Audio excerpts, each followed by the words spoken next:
What's Alpha? This is your boy Zell May, and I'm with Classic Ruby, y'all. Yeah, I had to check to make sure my mic was unmuted because, we have sound problems sometimes, but it's because we're brand new, y'all. This is only episode 10, and this is only our second call-in show ever. I am so excited about this call-in show and this topic. What about you, Zal?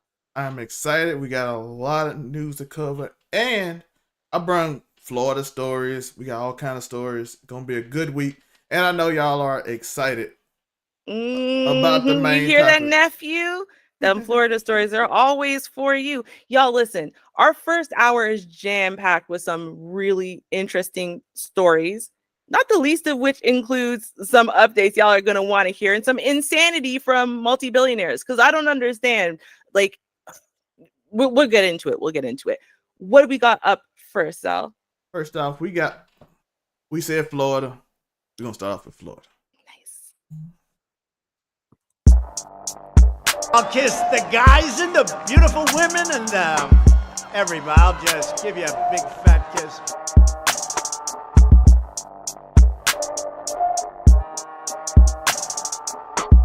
The craziest people in all of America are in the Bronx and all of Florida, and every other day, if not every day, I get proven right about this assessment now.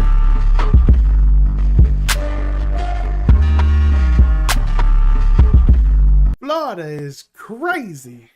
Oh well, we back. And this one hits close to home because I worked at Dollar Store. I was an assistant manager at Dollar Store. I mean, it was probably one of the hardest jobs I ever did. Even though I did carpentry, politics, YouTube, photography, videography. Worked at Walmart. Delivered medicine or a pharmacy type deal. I went to Fred's, Walmart, and everywhere. Family Dollar was one of the hardest jobs. Why? Because it's a lot expected out of you at that job. The pay ain't the greatest till you become like a manager, but it's a lot expected. A lot of times you'll end up it was days I ended up at that job from 6 o'clock to 7 by myself. Then somebody would come in at 7 in the last hour and a half just so I can count my money. And I was literally, and then they'd be like, "Why you didn't do this?" It's a stressful job. So I'm never gonna talk down on a worker for the Dollar Store. And this is also in Florida, so this makes it even more interesting because Florida, we know, is crazy. So let's get into the story. Florida Dollar General Store worker has been sentenced to 4 years in state prison for spiking his colleague's Pepsi with bleach. The Florida man was sentenced on Thursday to 4 years in prison for pouring bleach in a co-worker's can of Pepsi. After the two had an argument, according to court records of the state attorney, Jerome Ellis, 49 years old, pleaded no contest last month to poisoning of food or water, first-degree felony. Ellis, who had no prior criminal record, was adjudicated guilty and received a 4-year sentence in state prison, according to court records.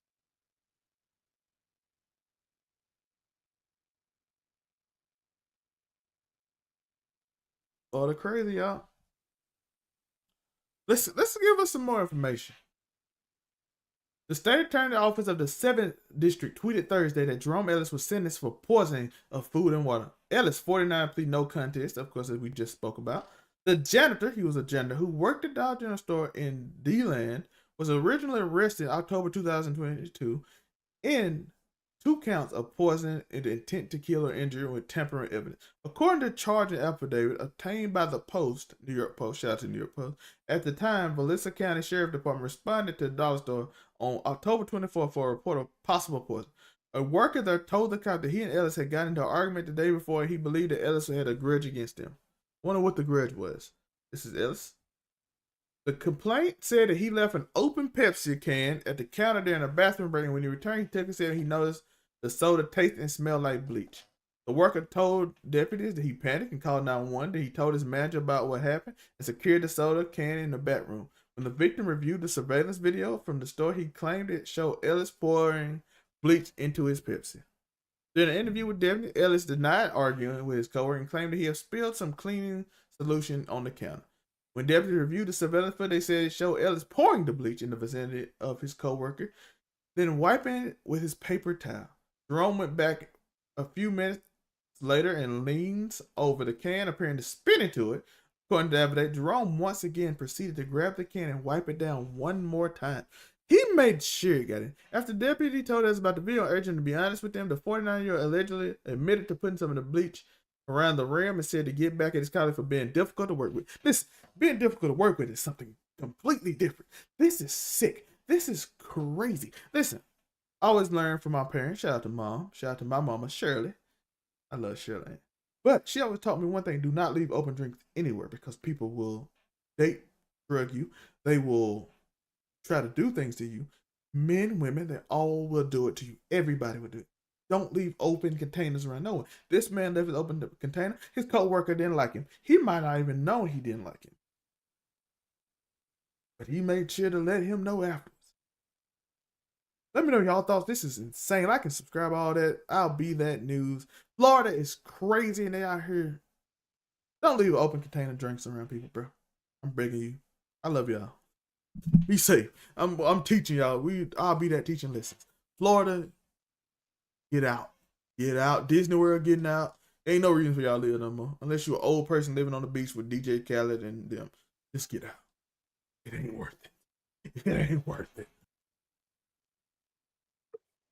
Ruby, leaving your drink open is very interesting. I mean, to be honest with you, right? I don't trust anything. I don't trust the people at the factories. I don't trust the people at the restaurants. I don't trust nobody with nothing that has to do with food or drinks. I just don't. So I don't understand why people trust other people. Like I don't understand. I don't understand why this is still a question these days. I'm telling you, I would manufacture all of my own food from scratch if I could. That's how much I don't trust folks. So this is not surprising to me. It just reinforces my paranoia and my contamination OCD. So thank you. That was great. And that teacher make a point. It's kind of hard because you don't want to take your drink in the bathroom. So you tell your coworker, watch him drink, make sure nobody do nothing to it. And you don't want doing something to it. That's what I'm saying. I don't trust nobody.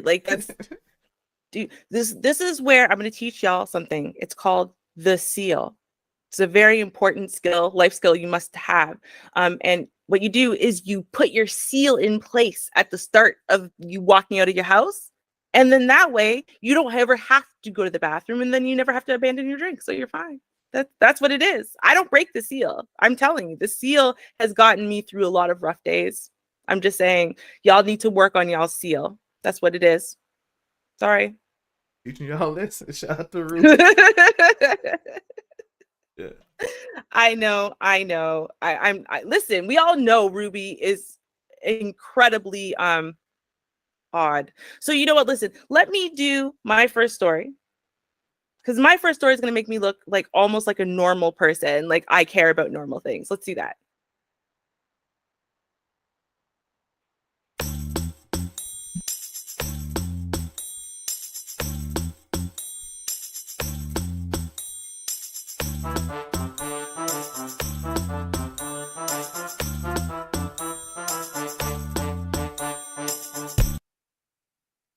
Now, y'all, our next story, it's a little sad, a little tragic, but could have a happy ending. We don't know yet, and so we're definitely going to need to do an update on this one, but I did want to cover it based on where we are right now. Thank you very much for this submission. This is a user submission. Shout out to Char Willie. Thank you very much for this story. Okay, I probably never would have seen it, because I think that if this made past local news, it's just in the generalized area of Chicago and, surrounding states. So if you know that there's some great stuff going on in your state, in your province, in your country, and you'd like us to cover it, please submit your story to illbethatnews@gmail.com.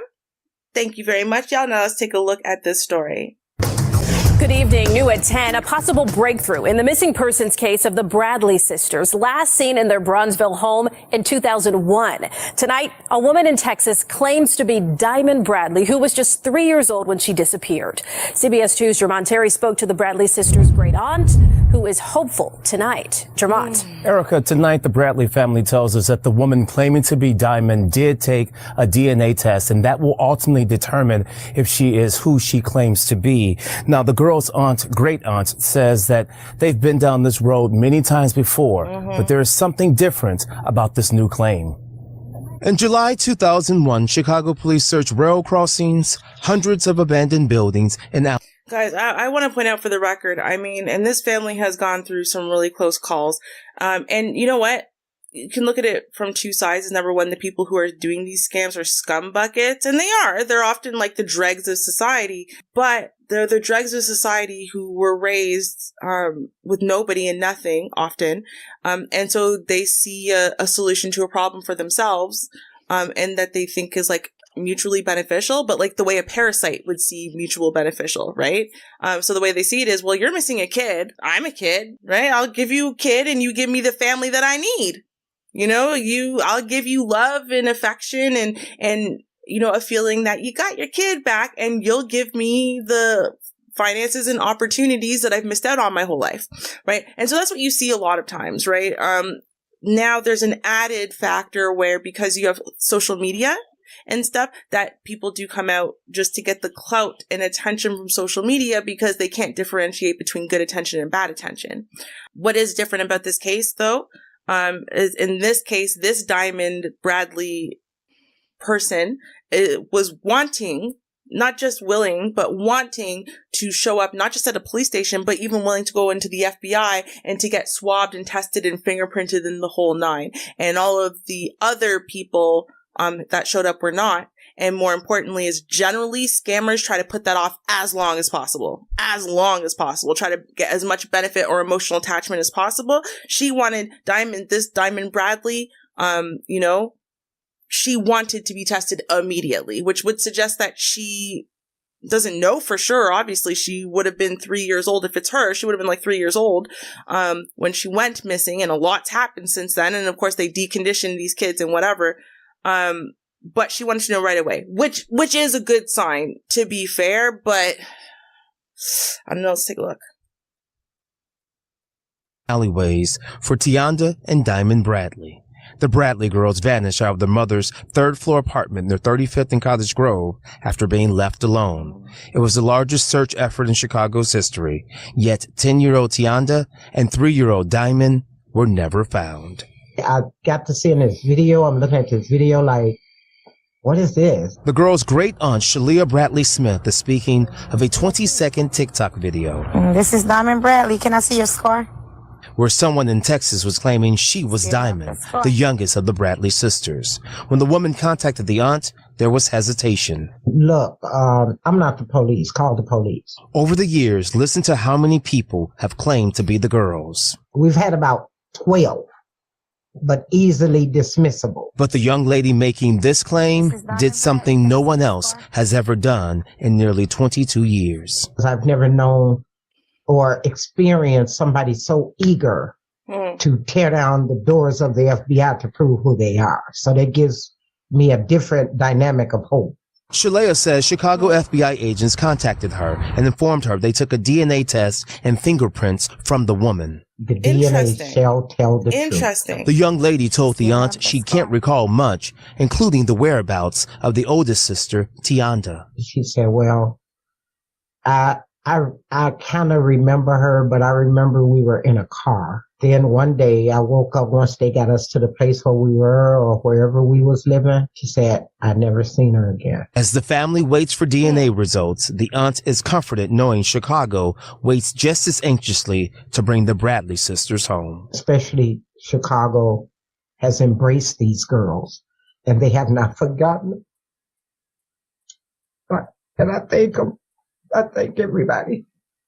Now, the woman told the aunt that she recently escaped from whoever was holding her against her will. At the time that 3-year-old Diamond disappeared, she had a scar on her forehead from an injury. This woman has a similar scar in the same area. We did reach out to the FBI, but they are not commenting on this ongoing investigation. Reporting live in the control room tonight, Jermot Terry, CBS 2 News. Erica? All right, y'all, so let's take a look at this. This video a little closer. For this one, here with Diamond Bradley.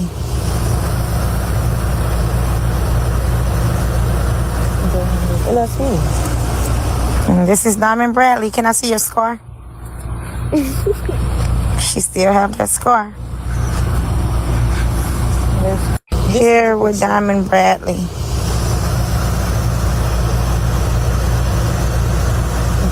And that's me. So, okay, there's a couple things. There's a couple things to know, right? The first is this, right? And so, yeah, if you get a scar ever in your life, then you're always going to have it. However, scars change over time, and there is actually a predictable way of judging how the scar would change. So hopefully people are using common sense. I don't know. I haven't really been able to see, I can't really see the scar in the adult video, nor can I see it in the younger pictures. In fact, let's take a look at some of these younger pictures so y'all can judge for yourselves now. All right, y'all. So I want y'all to take a look at this, okay? So the picture over there, that is the picture of her when she was actually last seen. Now, this is an age progressed picture, okay?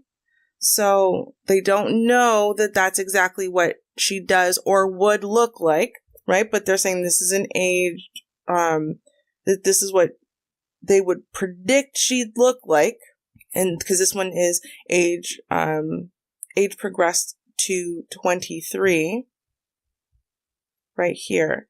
And so in this case now, the one over there would have been her sister, Tawanda, who's still, no one thinks that, she's not one of the people in question right now, right? Diamond is right here, supposedly. But like age progressed till the age of 23. So, I mean, you can see from this picture here, clearly she has no resemblance to this picture. The first picture, the young woman in question seems to have a little bit more of a resemblance to, right? Let's go back to that. You take a look at her right there. And you have like the kind of like the shape of the nose a little bit. Yeah. So you can take a look here, right? And then let's take a look.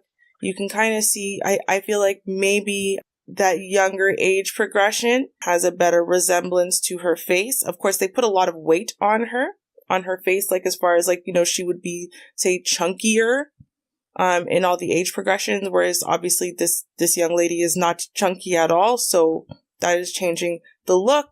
If something breaks before showtime later today, I will let y'all know. But yeah, let us know what you think. I mean, do you think this is the real Diamond Bradley this time, or it's a scam? Do you think it's not a scam, but this young girl was kidnapped at a very young age and she thinks this is her, but it's not really her? Do you think maybe she was kidnapped and did spend time with the girls, including Tawanda, the older one? She has a memory of this girl, Tawanda, but, it's not, she's not the little sister. Like, what do y'all think? Let us know.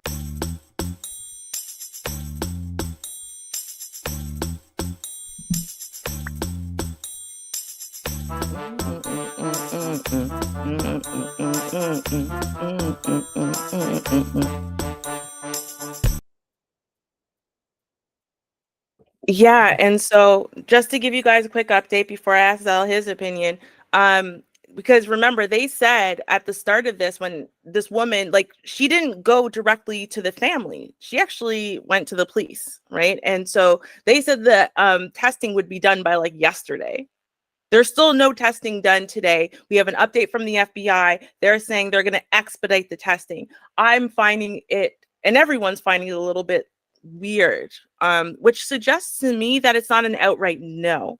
Maybe it's close enough that they're like, we don't know. They really want to be definitive, because I feel like if it was a definitive no, we'd have the answer already. But I don't know. We're still waiting on the information. What do you think, Sal? Do you think they favor? I don't know. Cynical one, Azula. There's a lot of people in the chat who are saying, I don't think so. The only reason I have hope, because I'm being honest, because I don't.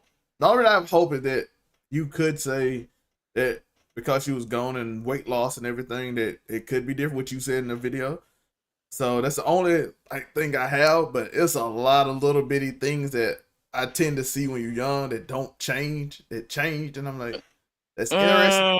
I hope I'm wrong, but at the same, because you find a missing child, that's going to be the happiest moment of your life, so I would hope so.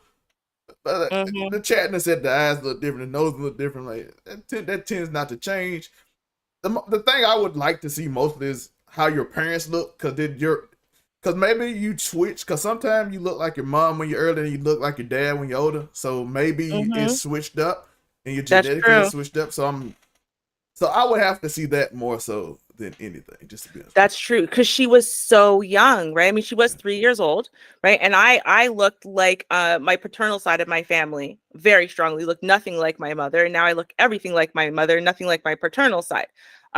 So it does happen. People's looks do change. It's hard for me because it's the nose, right? It's that shape of the nose, and I'm like, okay, maybe in the younger age progression, it kind of, but the shape of the nose, man, it's a difficult one. But people do change. Some people don't have that consistent face throughout life. I don't know. I'm hoping that she's not a scammer. I don't think she's a scammer. I think she might have some vague memories. She did escape from somewhere. At least they're investigating that claim as well. They're saying that she has been held until just now, and now she has just escaped. So maybe she has memories of a Tianda, or even Diamond, right? She might have these memories and be, associating them because she was also that young back then. I don't know. But, I will give you guys the updates as we get them. There's just no way to tell. It's just... I hope, man. I hope for this family, because they've been scammed multiple times, like intentionally scammed multiple times. So I do hope it's true. And we have an update on a story, because I did a video last week on Daily Loud and Rap making up stories or presenting stories without giving the evidence. And they tended it again, but this one might be a little more forgivable. This one might be more forgivable than the last one, so we'll see. okay. You're attacking your mind. But nigga, it's me. I'm him. I'm not them. I'm him Jones. I'm him Duncan. I will beat a nigga ass and stomp him in my Timberlands. What's up? It's your boy, La Alpha Zame. Here with some more news, more politician news, some politics. You know what I'm saying? He's him. 4 children, including an 11-month-old baby, were found alive in the Colombian jungle more than 2 weeks after their plane crashed and killed every adult on board. This is an amazing story. It's a great headline. Everything is amazing. It's amazing. It's amazing. Oh, what's this? What's this down here? Colombian president retracts claim 4 missing indigenous children found alive in Amazon after plane crash. What do you mean? Colombian President Gustavo Petro on Thursday retracted his claim that 4 indigenous children missing for more than 2 weeks after a plane crash in the Amazon had been found alive. Right on Twitter, Pedro said he had deleted his tweet from Wednesday night in which he had announced their rescue. "I'm sorry for what happened. The military force and the indigenous community will continue in their tireless search to give the country the news they're waiting for," he added.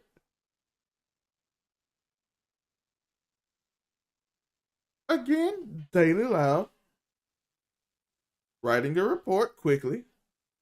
Got 35.8 million. Look at that. 5.8 million. We can't view it right now. 5.8 million views. Thinking that some indigenous children got saved. We do hope they get rescued. I hope this story actually becomes true. I hope it actually becomes true. I actually do. But we've been on Daily Loud lately, and they continue to report. But at least this time they gave us an update again. Only 86 likes. 30.5 likes.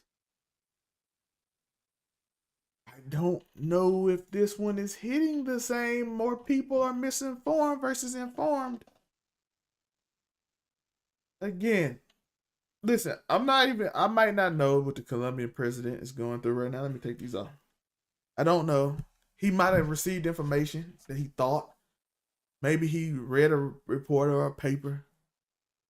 But again, this is a thing in which we learn to gain information before we spew it. It's a common theme now. We have had a common theme all day. Certify your information before you do it. The Colombian president shouldn't did it. He might have got bad information. I'm not saying he did it maliciously or none of that. I don't have no clue. But certify your information. Daily Loud, same thing. Certify your information. And by the way, I'm not harping them. They gonna get bad reports. We're gonna do bad reports. It's going to happen. We're going to assume something. We only going to go what we report on what we know. The same thing they do it. But Daily Ride has been multiple times to the point where your comment section is calling you Daily Loud. Delete then. The least reputable thing. This is what's consistently happening. Now I'm praying for 4 children, 11-month-old baby. I'm praying that they are alive. I thought this, by the way, I don't even think it's just them. I think I saw on one of the news stations where they report this stuff.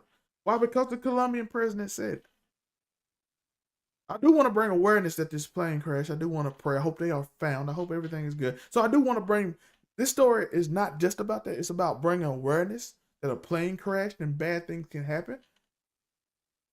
That we can figure out. But I also want to encourage more research on our news and studying of our news and making sure we are able to rectify the news. They probably should, ethically, I think they should have deleted the top tweet. Y'all can let me know in the comments, should they delete the top tweet? Let me know. Like and subscribe, all that. They allow do better because it's over repeated. I get sometimes you'll get bad news. I'm repeatedly it's getting clickbaity. And that's a problem because all news are clickbait now. It's all about titles, headlines. What can get the most views? 5.8 million. 5.8 million views because everybody was excited. And I get it. And I get why you did it. I'm not even that mad at you because the president said it of the country. But this not for this story specifically because I understand why. But in general, let's not just do clickbaity stuff to try to get the news because that clickbaity stuff is driving this country insane.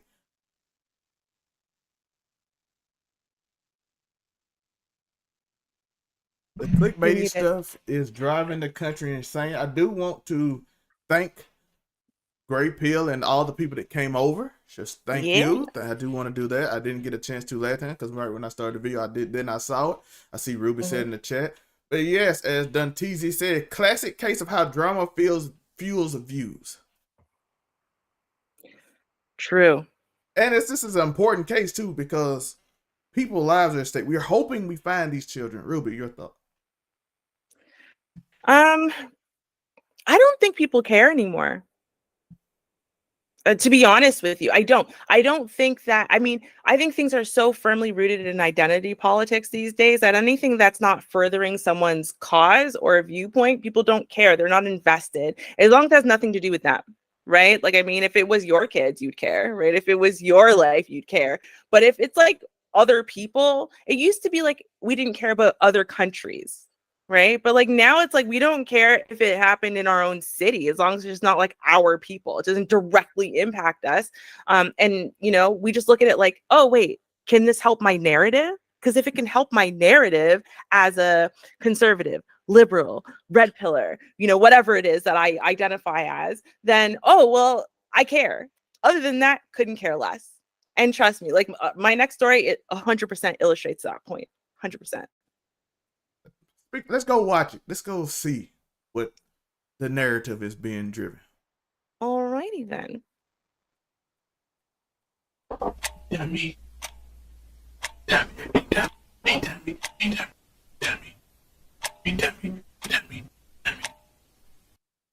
Now, y'all, this is kind of an update, kind of a standalone story. What we're talking about are the tragic events that happened in that Texas mall tragedy that ended the lives of 9 people, including several children. Now, if you remember, when we did cover this story, and I will link that in the description and also above in the little pop-up eye thing, when we covered this story, we covered the fact that the man who committed these atrocities identified as an incel, self-identified.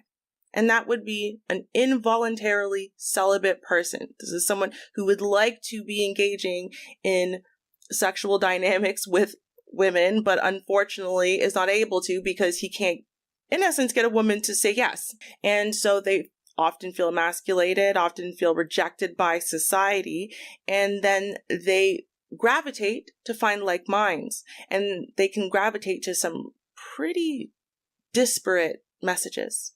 But that's not what we're here to talk about right now. What we're going to talk about is the outright and abject delusion that is surrounding this case for I don't know what reason.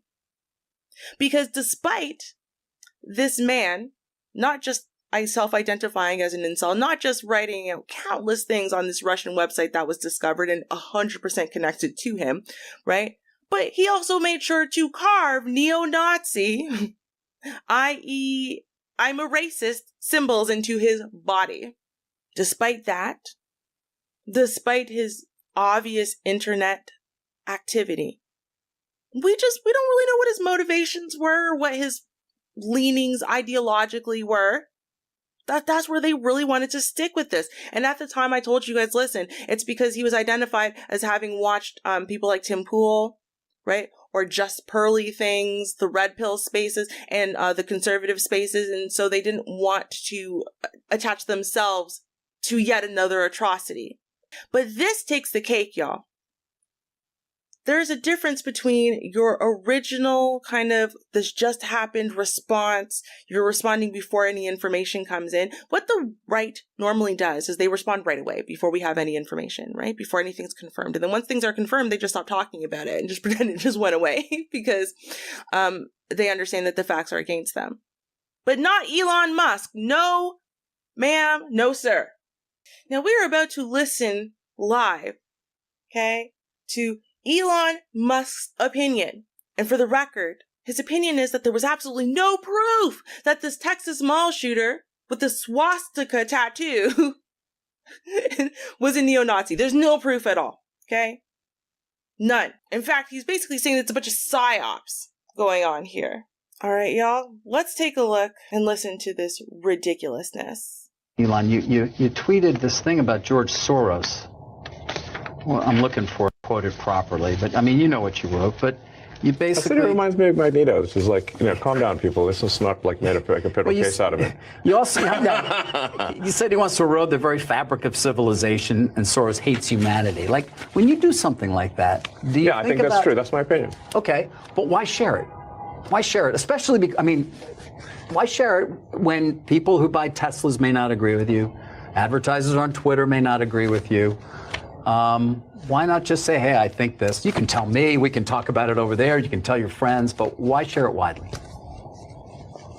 I mean, this is freedom of speech. I'm allowed to say what I want. You absolutely are, but I'm trying to understand why you do, because you have to know it puts you in the middle of the partisan divide in the country. It makes you a lightning rod for criticism. I mean, do you like that? Yes. People today are saying he's an anti-Semite. I don't think you are. No, I'm definitely. I'm like a pro-Semite, if anything. I believe that probably is the case. Yes. But why would you even introduce the idea then that would be the case? I mean, look, we don't want to make this a George Soros interview. No, God, no. I don't want to at all. But what I'm trying even came up though in the annual meeting. I mean, do your tweets hurt the company? Are there Tesla owners who say, I don't agree with his political position and I know it because he shares so much of it? Or are there advertisers on Twitter that Linda Yaccarino will come and say, you got to stop, man. Or, I can't get these ads because of some of the things you tweet.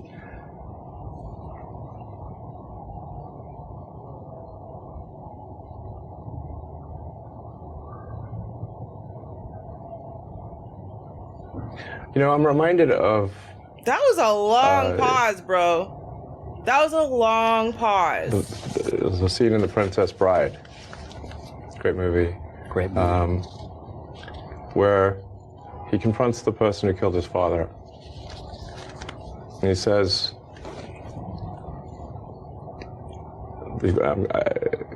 offer me money. Offer me power. I don't care. So you just don't care. You want to share what you have to say. I'll say what I want to say, and if the consequence of that is losing money, so be it. Okay. But I mean, when you link to somebody who's talking about the guy who killed children in a mall in Allen, Texas, and you say something like it might be a bad psyop. I'm not quite sure what you meant, but... Oh, in that particular case, there was a somehow that's not that that obviously people were killed, but it was, I think, incorrectly ascribed to be a white supremacist action. And the evidence for that was some obscure Russian website that no one's ever heard of, that had no followers. And the company that found this is Bellingcat. Right. And do you know what Bellingcat does? PsyOps. Right. I couldn't really even follow exactly what it was you were trying to express there, so that's in part why I was curious. I'm saying that I thought the ascribing it to white supremacy was bullshit. Okay. And that the information for that came from an obscure Russian website and was somehow magically found by Bellingcat, which is a company that does PsyOps. And there's no proof, by the way, that he was not. There's no. I would say that there's no proof that he is. And that's a debate you want to get into on Twitter? Yes. Because we should not be ascribing things to white supremacy if it's false. Now, first of all, and I want to be really clear, right? This is a common tactic that the right has been employing. We've seen it in many cases, including Sandy Hook, including January 6th, right? Where they turn around and deny. Now, all of a sudden, first on one side, they're owning January 6th. And then when it didn't work out the way that they wanted it to, suddenly it became a psyop of the left. And it was actually really the leftists that did it all. Who cares about the fact that all of the names that were implicated in every video, including the poor woman who lost her life that day, were all clearly on the right. Right? But they don't care about any of that. They don't care about reality. They don't care about facts, right? Just like Elon does not care that it's actually the New York Times that discovered this Russian website that was connected to this guy who gets no airtime or fame from me unless absolutely necessary. So we're going to talk about his actions. We're not publicizing his name. But take a look at this. So Elon, tell me where the PSYOP is at. What does he say? Here's what I think about your diversity, you effing losers. Really? Y'all, this is an issue. Okay? This is an issue. Dummy.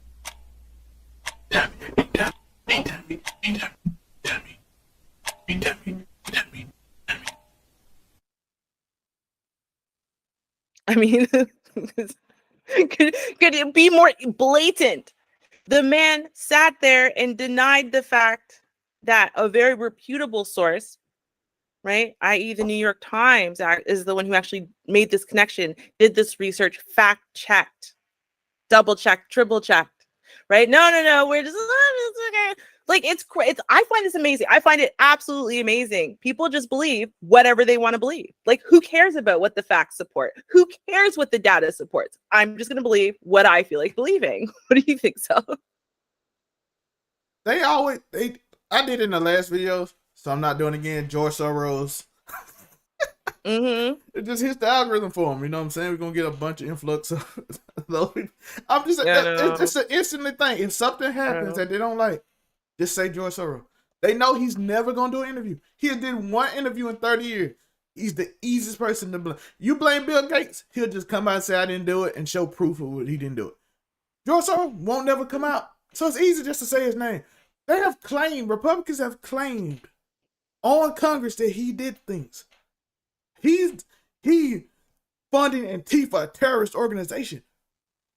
Put him on trial. You literally said you have the evidence. Just do it. It's not hard. I also had stories. I got a little story Thursday, but a little teaser. Where people tell me they saw elections were stolen. They saw it. And I asked them what they saw, and they said you wouldn't believe it. So I asked them again.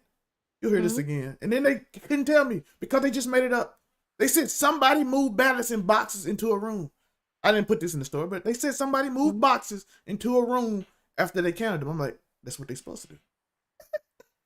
Right. I don't know. What they supposed to just keep it out in the open?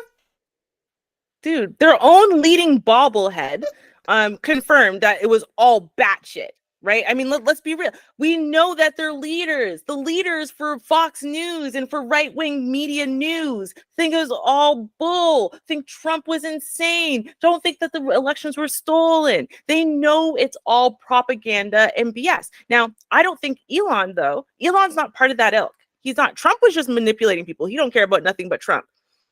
Elon, though, and I'm almost positive, I'm going to look for this because you guys were talking about him being bullied, and I'm positive he was, and I'm positive he's spoken about it.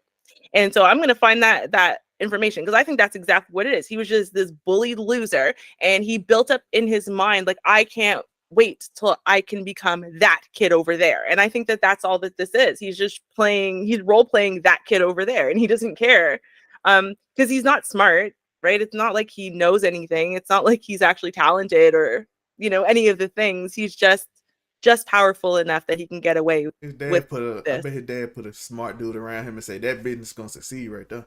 I bet he did. That's what they do. They have they dumb son. They put a little smart guy with him, a smart old man, and he just be like, hey, that business is gonna do well. So you buy it, and then he does well. And then this old dude left, and then he bought Twitter and lost a lot of money because he don't know what he done. This is the only thing he bought. Let's be real. He's never invented anything. He just bought companies after other people invented stuff. Yeah, he has a doornail. He has a door handle or something. I'll look it up to make sure to confirm it. But he had like some door thing. That's the only patent he got. Everything else was before he got there. How many cents? Like literally like 50 cents, 75 cents. How many cents did he make from that invention?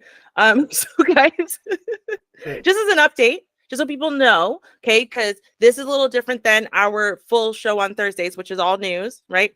But this one, we have two more stories coming up, including a Karen. And then we are going to the call-in show where we will, show you guys a clip, open the call-in lines, everyone call in, speak their piece. We can have a big old discussion about it. It's super fun. So everyone be prepared for that. That's coming up just now. Yeah, so we got two more stories, and I'll put the link in the chat. You can come up one at a time. We discuss it, and then we keep moving people in and out, depending on how many people do it. If not, so it's gonna be a good time. Also, to Elon's story, Dave Chappelle brought him on stage, and then we're gonna go on to the YouTube prank because it kind of fit. He brought him on stage, and the crowd booed him, and he said, "Dave, what am I supposed to do?" And I like, oh, he really a loser, and he doesn't know. Like, and they try to protect him because they friends and he rich and he like to be around rich people. So he tries to defend him, and the crowd booed harder because I'm sorry, comedians. I know y'all against woke culture or whatever, but defending someone when they're getting laughed at is the worst thing you can do in a comedy show. I'm just saying. That's true. That is true. Yeah. Yeah, I'm gonna feel bad now. I realize he's a billionaire, and I'm like, oh, he'll go ahead and drown in some money or something to do something. Like, I'm not even funny, and I know that. So I mean, like, you would think they know that, right? But I guess they get paid a lot of money to say and do the right things. Let's be real. So I like Dave Chappelle. Just sometimes he's off, especially lately a little more. But speaking of comedy, pranks is part of comedy, but YouTubers taking it too far.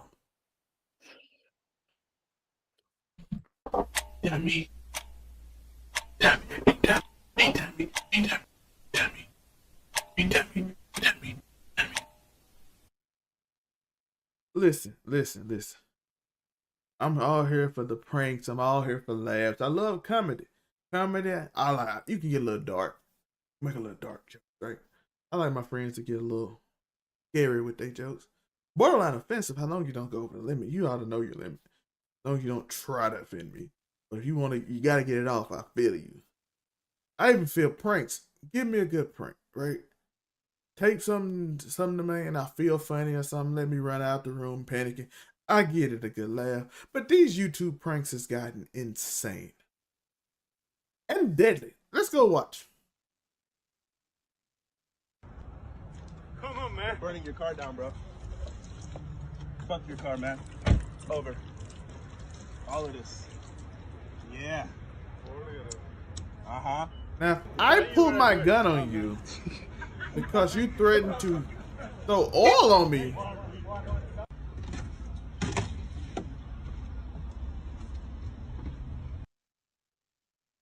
You pretend to throw oil and you have a match in your hand on me.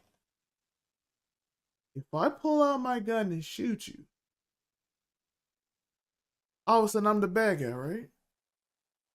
Yeah, I didn't know it was a prank and nobody throw oil on you. Bro, there's racist. There are people that hate you. Somebody might think I'm even a super liberal person right now and being like, I'm gonna burn him alive. I have doing politics, doing everything in life, being on YouTube, stating my opinion publicly. People might just not like me. But you pretending like you throwing all on me is dangerous. So just warning you, that thing on you. I'm just look, he's throwing all on a man's truck and pretend like he got a match. So if he pull out the gun,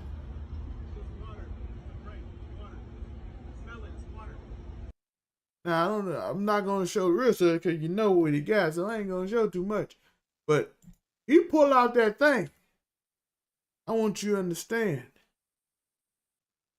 the dangerous word out here. No, let me go over a little more how much these pranks has got. Because that one was, some people might consider me a bad person for that one, right? Just blasting a kid who pretended to throw at me. I might be considered bad. I don't consider myself bad. I don't care what you think, honestly. But this one, y'all better not consider me a bad person. The houses, let's go.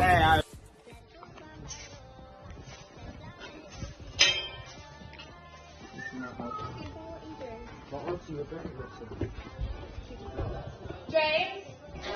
Come to the front door right now, please. James? James? You man, come. Hello, James. We need to speak to James. James? Hi. James. Is this where the study group is? No. No. What door number is this? No. Study group. Yeah, 5:30.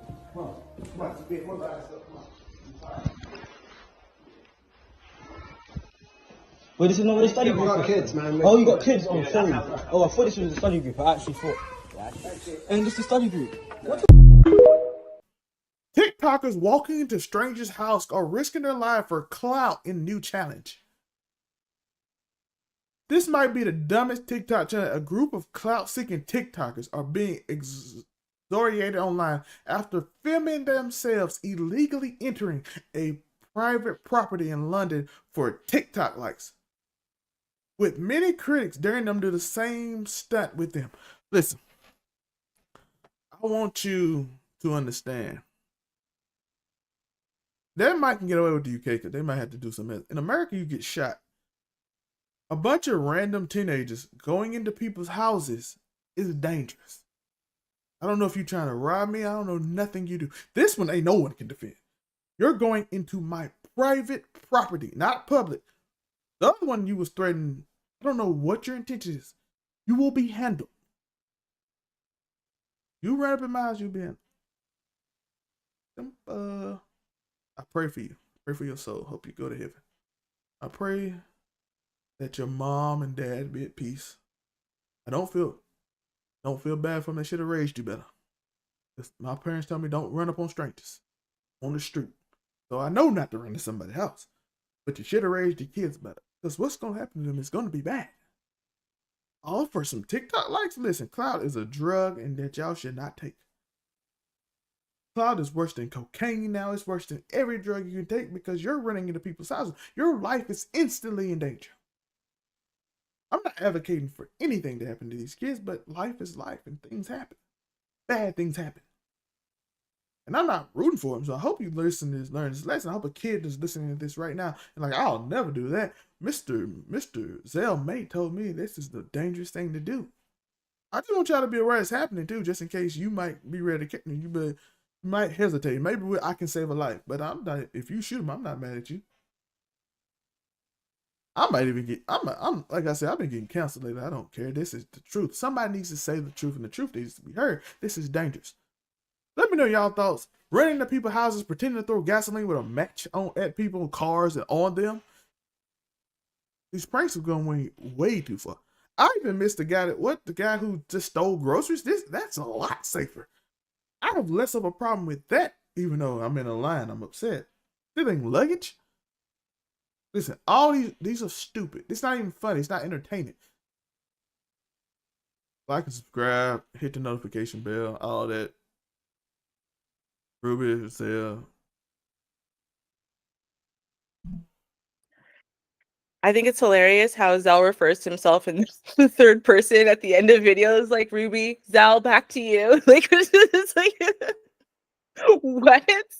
But no, see, this is why last week when I was like, I don't hate these dudes. I'm happy for them. I'm glad they're at the number one in in their arena, and I want them to continue being successful. But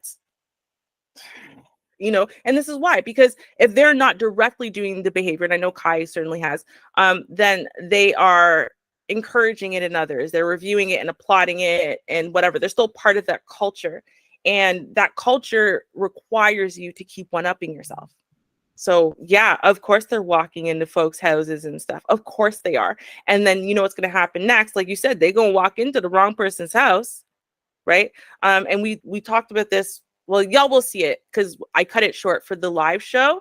But when I do the premiere of the TikTok challenges, you're going to see it because it happens a lot where people have to keep one-upping in the challenges, and then eventually they cross a line. And guess what? Someone decides, I don't care about you and you think you're funny. I'm going to shoot you for stalking me. I'm going to punch you in the face. I'm going to do you something very bad. And if you're walking into someone's house, like I understand it's not America, right? But dude, people still are allowed to, whether you're Canada, Britain, whatever, in other countries, you're allowed to defend your home. Like, you can be like, oh, I'm just looking for the study group. Bro, you're allowed to defend your home. That's what it is. It's stupid. Ruby. It's Ruby. Stupid. Not only did he walk in the house, okay, you walk in the house, you walk out, like, oh, it's a joke. He walked in and he put his feet on that man's couch. Mm-hmm. Like he's comfortable after he said, who are you? What are you doing here? That is not safe. And they said no. They already answered the question. That was the worst because he kept repeating the same thing about the study group thing. Like they already answered you and you heard them and you responded to that. So you just keep going and going. And now you're still sitting on the couch, putting up your feet. Like you're making it obvious that this is clearly whatever. And the joke's on them. Not everyone likes jokes, even if they realize it's a joke. Like, I don't know. You've never seen someone react badly to a joke? I have. Enough that I would not be wandering into someone else's house as a joke. Especially, God forbid, if they had kids and a man who has, a itchy trigger finger, shall we say? They're lucky. They're lucky they survived. That's all I'm going to say. Not even one. It was like 5 of them. I don't know what's going on. It's 5 kids just running my house. I'm like, I don't know what's going on. Y'all got to get out either in a body bag or run quickly. You're not walking because I don't know what you got going on. But don't do that. Don't. Please don't. Go back to just fake pranks. Go back to Rice Gum. Please go back to that. Fake fights. You don't have to do this. This is not a comedy show. Everybody don't ha. I have stuff in my home I want to protect. This is the problem though, because they did it with TV, right? And so with TV, they had to keep one-upping themselves. It's a failure way to do a TV show, right? Like that's what happened to House MD. Is they started the first few seasons they weren't doing it, but then they started having to one-up themselves every season by making things more and more extreme, and eventually you cap out. It's a zero-sum game. So eventually you're gonna go too far. You're gonna alienate the viewers. Everyone's done watching. So as soon as I saw them doing that, I knew they only had a few seasons left, right? The same thing happens with YouTubers, right? If they get into this game where they're constantly trying to get viral, and that's part of the issue with short form content. But if you're constantly trying to go viral, constantly, instead of slowly but surely building up, a faithful, loyal audience that just enjoys your work, then this is where you get into this problem where people are constantly trying to one up themselves and getting more and more dangerous, more and more extreme, more and more disrespectful because they have no choice, right? Speaking of loyal audiences, guys, thank you so much for all the new people and also all of our day ones, loyal, faithful folks, people who showed up right away as soon as you heard about the show. We appreciate y'all because honestly, we couldn't really do this without you, obviously. Well, I mean, we could, but we'd be doing it to like nobody. And like, that's sad, party of one. I guess I kind of made myself sound like an incel streamer, but I don't know. But thank you guys so much. Okay, we just have the Karen story up, and then we are gonna be getting into our call in. So y'all be ready to call in. Shout out, what's up to Vonda? I saw Vonda here is also. I'm super excited about the call in because it went so well last week. So like, yay. So let's take a look at a Karen, and then we'll do all that. All right, y'all. So I've decided we cannot have 2 days a week without having 2 Karen days a week. Obviously. And so I am giving you guys a Karen today. And if this preview screen is any indication, it's going to be a good one. They're calling me Karen cause I make them nervous. Well, fine, call me that, I'm Karen about good service. I'd like to speak to the manager. I'd like to speak to the manager.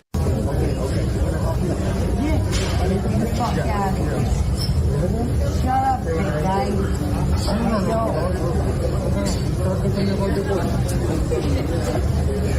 What are you laughing at me, redhead?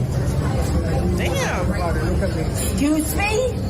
No, don't get into it. Come on. I will fucking kill you where you stand. Oh. You're gonna fuck nothing up. You know why? Because I know where you live, bitch. Bruh. Karen, I know you've been allowed to run your mouth your entire life without consequences, Karen. However, no, freedom of speech does not actually allow you to literally say anything you feel like saying whenever you feel like saying it, and there would be no consequences. That's not what freedom of speech is. But someone lied to Karen, probably her whole life, and told her that that's what it is, and that's why she thinks she can have smoke for everybody around her because she feels like it, and then start threatening people's lives with very specific threats. Not just like some random, you better sit down or else, pal. Right? But no, I'm going to kill you. And you know what? I can because I know where you live. Karen. Seat 1094. Seat 894. 1-8, bitch.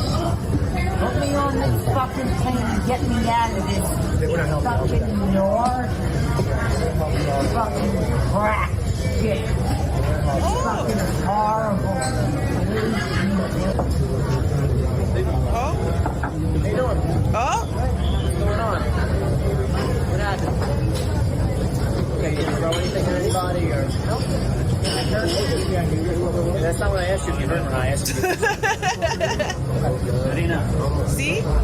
Karen has been doing this thing, right? And it's actually a common deflection tactic. You can tell the kind of person who's like a Karen, right? It's because they'll do that. You ask them A, they give you an answer B. B does not actually answer A, right? So you didn't like throw anything at anybody? Nope, didn't hurt him. I didn't ask you if you hurt him. I asked him if you threw something at him. Those are two different questions. And even then, hurt him? That's not an objective thing. You don't get to objectively decide whether or not you hurt someone. They have to tell you whether or not they are injured. Because not all of the hurts are something you can visually see from the outside while you're standing there in all your indignation, Karen. Okay.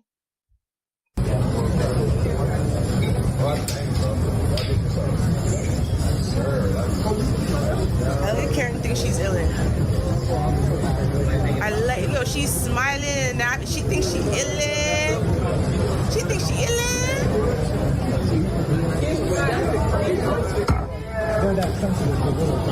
She's serious now. She's serious.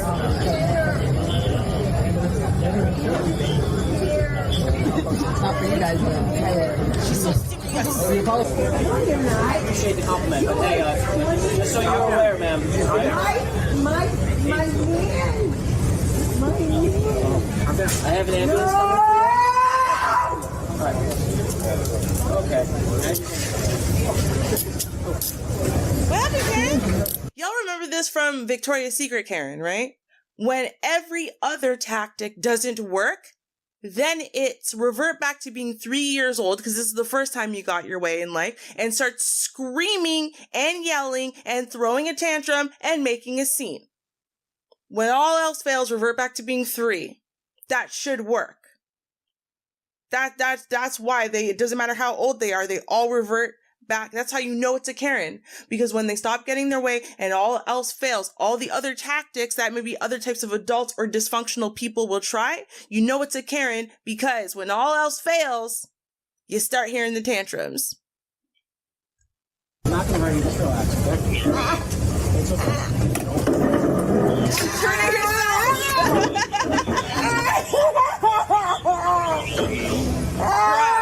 Yo, she did this to herself. She did it to herself. I don't feel sorry for you, Karen. I don't feel sorry for you, Karen. Karen did that to Karen. No. None of us feel sorry for Karen.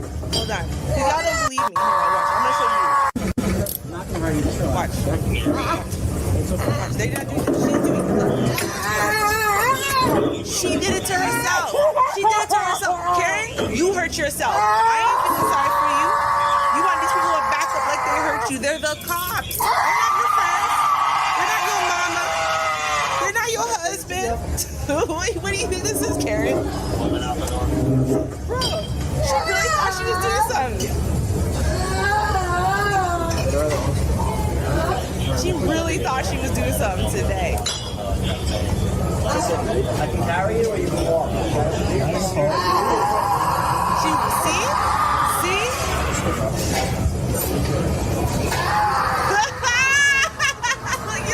Yo, they're dragging her out like her toes are dragging. Bro, stop it. Stop it. That's not even real. That's not even real.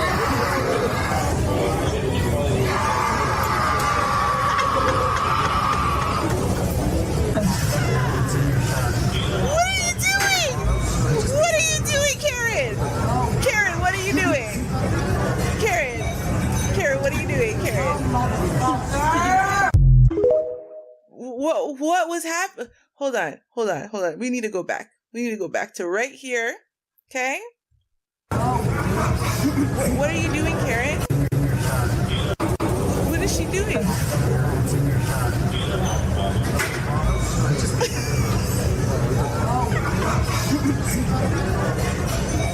What is happening?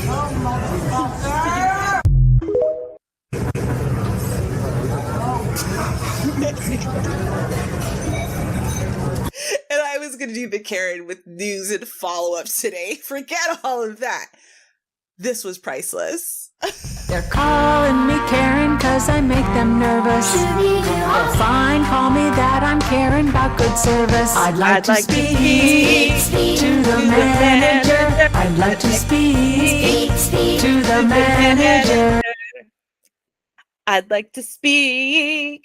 I'm telling you, y'all, Karen's just filled me with so much energy and happiness and joy in my soul. Wasn't this Karen wonderful? What do you think she was doing at the very end, Zell? I played it like 4 times, and I still have no idea what her actual end goal. What was she doing? What? I have seen this before. My nephew used to do it when he was younger. It's the dead weight method. But if you keep bending down and you just die, that you can't get grabbed up, it's hard to grab you. Cause you start easing up, cause when they grab you, you ease up and then you just die again. So, but it looked like, but since she was on a column, it looked very awkward.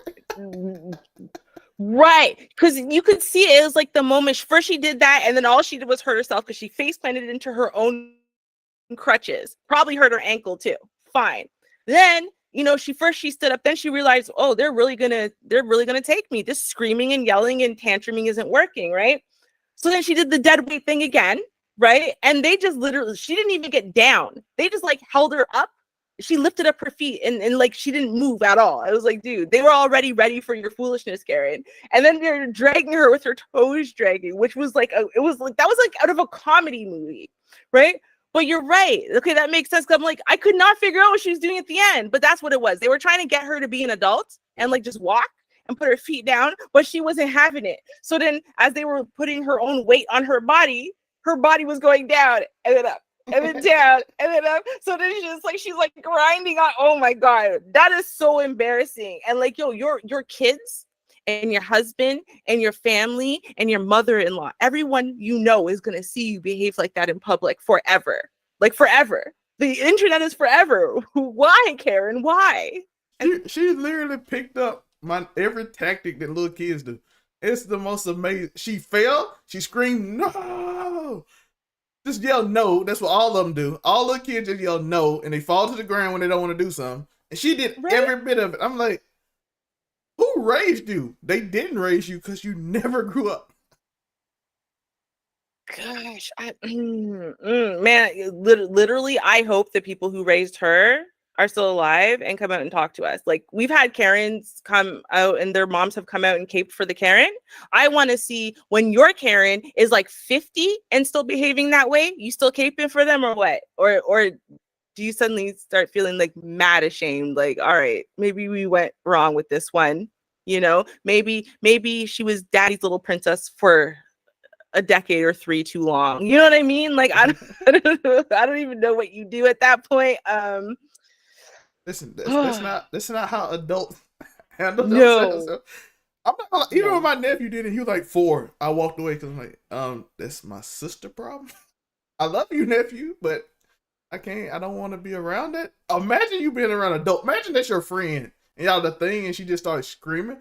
I'm gonna go get her phone and delete my number out of it.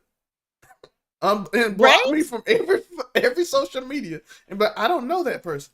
I never met her in my life. No, facts. And honestly, I'm not even going to lie. I have absolutely lost a friend or two when I was younger for throwing tantrums. This was not my fault. At the time, I did not understand that I had a social impairment where I did not see the world the way everyone else did. And so I just didn't understand why I was being deprived of like little things. Like, for example, at my best friend's birthday, we were ending the 1st grade, going into the 2nd grade, and she got a new bike. And I wanted to ride her new bike. Like, she hadn't ridden it yet. She had just gotten it, right? She just opened it, but I also wanted to ride her new bike. And then I wasn't going to be allowed to. And I threw this whole entire tantrum about it. And so they let me ride the new bike.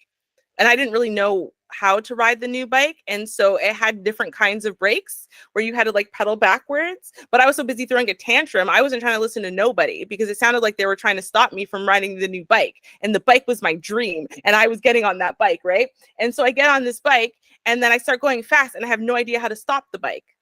So then I crash into a car, scrape my whole entire body all over the ground. And of course, scrape up her brand new bike that she hasn't ridden yet once. The girl never talked to me again. Shocking, right? And I learned a valuable lesson that day. But the point is, I was 6, okay? I was not 40 or even 20. I was 6 years old. 6 with a social impairment. Okay, so I mean, really, Karen? Really, Karen? Really? Really? Is it? God, so embarrassing. I would never know that woman. I'm telling you, I would get myself emancipated even if I was an adult. I'm sorry. Like, I love you, Mom, and everything. But if you ever behave like that in public, just expect for me to literally get myself legally emancipated at this point. Like, that would be what would happen. Yeah, that's 6-year-old Hellion. Facts. Yeah, no, I wasn't. I was a wonderful, wonderful child. I really was. You can ask my mom. I swear, I was a wonderful child. I was super respectful and sweet and caring. I would give you the shirt off my back. I was so extra considerate and intelligent and wise, but I just didn't understand. So like, I'm autistic, but I didn't understand like social things. And because I was super, super smart, I have such a high IQ. No one thought like there was anything wrong. So they thought I was just being like a spoiled brat or whatever, right? But I wasn't. I just literally, like something would hurt my feelings or something, and I would overreact to it. I had way too many feelings and I didn't know how to control any of them, right? And like no one knew anything was wrong. Yeah, so sometimes I was occasionally scary or a disaster or a hellion, whatever. But the point is that I wasn't normally like that. I was actually a very lovely child. Right, Mom? Where's my mom now? Wait, what's with the flat face, Marjorie? Well, you see, she just put a flat face. Where's her big smile? And oh, of course, my daughter is so wonderful. My daughter is the greatest daughter ever. Where is all of that, Marge? This is what you say in private. What happened now that we're public? You know, I'm starting to feel a little unloved and neglected. Maybe we should just move on to the discussion piece, Del, because I'm feeling like maybe I do need to go get that emancipation. That's all I'm saying. Anyway. Let's go. So maybe we need the discussion piece now. To give people a little bit of what do you call it? Not feedback, but like, you know, I'll explain stuff. And then I guess while Zell is figuring that out and getting the stuff set up. Okay. Basically, for those of y'all who see, you were always very loving child and love to share your toys. See, that's right. She came around. But thank you, Mommy. See, don't tease you. Mom is not here to lie. No, it's not a lie. It's the truth. Anyways, as I was saying, so our discussion for today, and of course, guys, as is usual, you know, any topic we've brought up in the last like week, if you guys want to talk about that, you know, feel free to do so also. But you know, our main discussion point of today, at least what we're going to be focusing on and talking about, is going to have to do with this Whatever podcast. Okay. Now, a lot of focus has been on the Whatever podcast, specifically on Destiny's appearance on the Whatever podcast, Destiny and Melina, his wife's appearance. But I wanted to do this. It came afterwards. Pearl was on this episode, and they are basically referring to the first episode. So they're referring to Destiny and Melina's episode. They're referring to a discussion point there, and I really wanted to talk about this. So that's why we are here. Let's watch. Unless you have something else to say.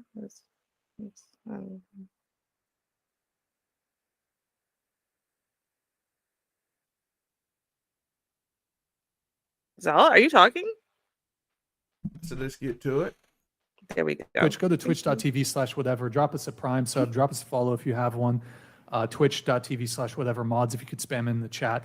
Yeah, sorry guys, it's a little hard to run the show because our monitor's gone. It's scuffed. So, okay, we have a chat here from Tolu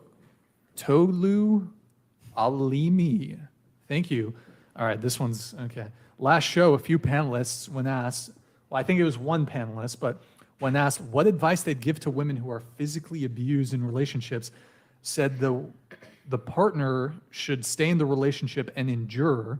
Curious your takes, Brian and Pearl, and the rest of the panel too.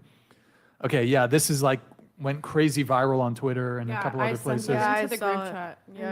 Yeah, first off, the short clip that Mel posted, I don't know if she had edited it or if it was somebody else, was like cut. It was pretty heavily cut up.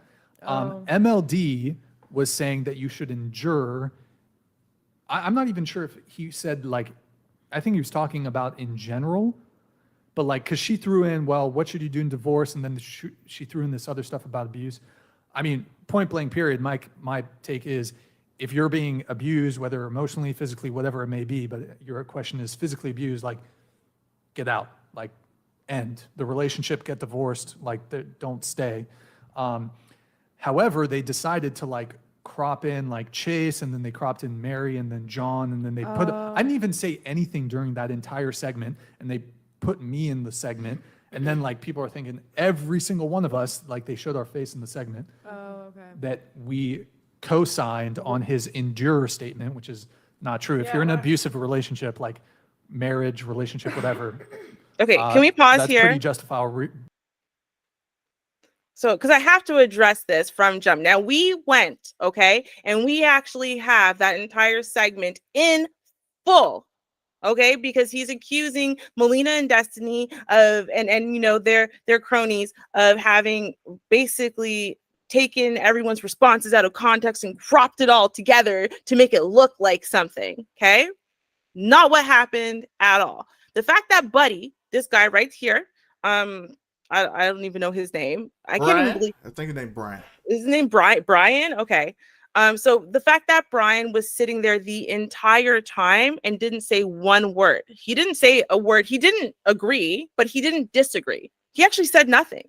Literally said nothing. Now maybe he was focused on the show and it seems like he's also a producer. I don't know. But for whatever reason, whatever he was doing, he didn't say anything. But it seems like he must not have been paying attention because multiple people, it was not general, multiple people, the dude in the suit, the autistic guy, even the guy right next to him talked about enduring, and like one of them even said divorce is not even a thing. You know, they were talking about the fact that like, no, people just throw these things away.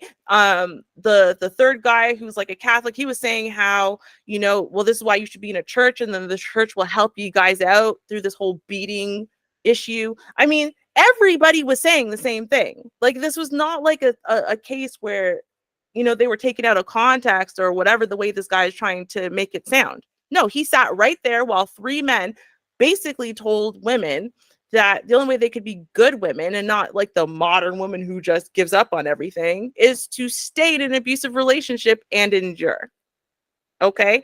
And we do have the clip. So anyone who has an issue with that, I have the literal clip from the whatever podcast, not from, you know, Destiny or whatever. I have the literal full segment so we can 100% go into that. But I really want to hear what Pearl said. But yeah, sorry, go ahead. So what do you have to say? Listen, the guy who was the church guy was Charles, and he was kind of disagreeing, but he didn't. He was like, and we go to church and it will heal you. It is wrong. But it's always wrong. But and then they all had the nerve when they be like, if a man cheats, if a woman cheats, should they divorce? And they all of them like, yeah, that's horrible. And I'm like, so if you rather cheating, beating. So cheating is up here? What human being would you tell to take abuse? I'm gonna get into these type of podcasts later when we discuss it, but it's a theme with all of these podcasts. It's a theme. It really is. So let's see what Pearl got to say, because you know Ruby. You know she's the most intelligent person ever with these things. You know, I'm excited to see what this intelligent woman has to say. Extremely justifiable reason to leave and get out. Go ahead, Pearl. Yeah, when I watched the full clip, I was actually really surprised because I didn't really take it that that's what he meant. But when they cut it up like that, it just seemed like he said something he didn't say. But that's what a lot of these like reaction channels, and I'll say this as a content creator, like a lot of the reaction channels will take clips to like put you out of context and like say things that you didn't say, and kind of like it's really dishonest, honestly. And Mel, the Destiny's wife, it was her clip that she made, which I think is pretty disingenuous because if you watch the whole thing, I think MLD got a little like he was fucking 7 White Claws deep too. Look, if he, I'm not going to co-sign what he said. Disavow. So now you're making excuses for him, but he also didn't say it. But if he did, like he was to drunk. me, like so they were asking about divorce in general, and he was saying endure, and then like somewhere through that, she brings up physical abuse, and so. Well, and so I kind of look at this question a little differently. Because my question is like, what is the abusive situation? And I need specifics. And like the reason I need specifics is women cry abuse for everything, and we've actually lost the meaning of abuse. Like if you go to, and I know this because I'm doing a divorce documentary. And so I'm actually interviewing men that are in the process of getting like absolutely wrecked by divorce. And a lot of them have had false allegations put out against them. And a lot of those, basically what the feminists do is they expand the definition of abuse to include things like coercive control, financial abuse, and even physical abuse. A lot of times, like girls don't talk about how they hit first. And most abusive situations are mutually abusive, meaning they're both hitting each other. And so a lot of times what girls will do is they'll say, oh, I'm being abused, but they don't talk about how she hit him first. Like I had a girl on the show say I was physically abused. And I used to just believe women. Like I would always just be like, oh, I'm so sorry. When? But then you start asking questions. And it baffles me how women like turn the situation of them like being abused when they aren't. Like this one girl, she came on my show, she said I was physically abused. I said, okay, tell me the situation. What exactly happened?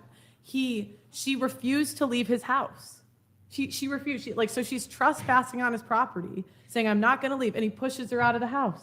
Is that abuse? No. Or another thing that girls do is they'll edge a guy on. Like I saw a clip of a girl basically making fun of a guy for having a dead son. And he hit her. Who abused who?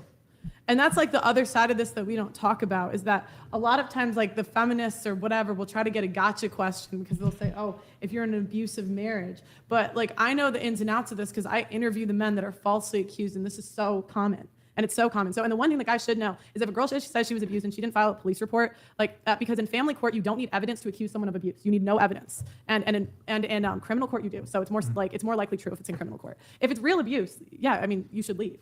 But my issue is like a lot of times it's not actually real abuse what they're talking about, and they don't talk about the other side where a lot of times the girls start it. Thank you. I don't know about that example of somebody saying, of the woman saying that, telling the husband that he had a dead son, and then she hits him. No, I said he hit her. Oh, he hit her. Like, 'cause she was like taunting. Though. She was taunting him. If someone taunts you, or if you taunt someone and they hit you, is that acceptable? I didn't say it's acceptable, but it's not like We're talking about someone's dead child. Like, I don't think you know until that happens to usual reaction. reaction. You can walk away from a situation. You can't punch someone because they say something that hurts your feelings. Yeah, Violence is not okay, but that's not okay. Wait, tilt your microphone so it's facing straight. I'm not saying it's okay, but we don't talk about the other side where a lot of times girls will provoke it. I agree. So it's not like he's this horrible. Explanation Like, is that isn't in that justice. situation? Is that something that could be worked out?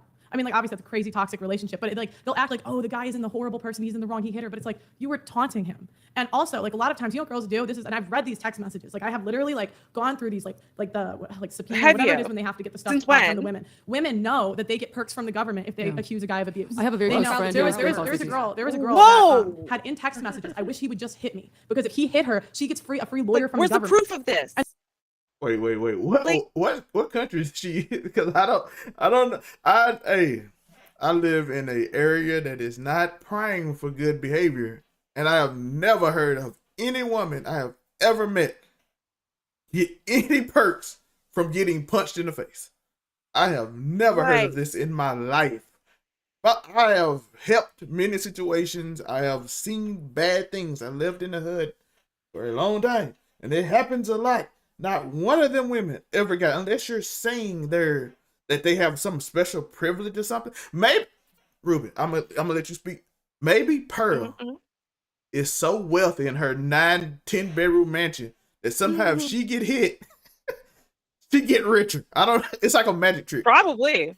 I would not doubt it.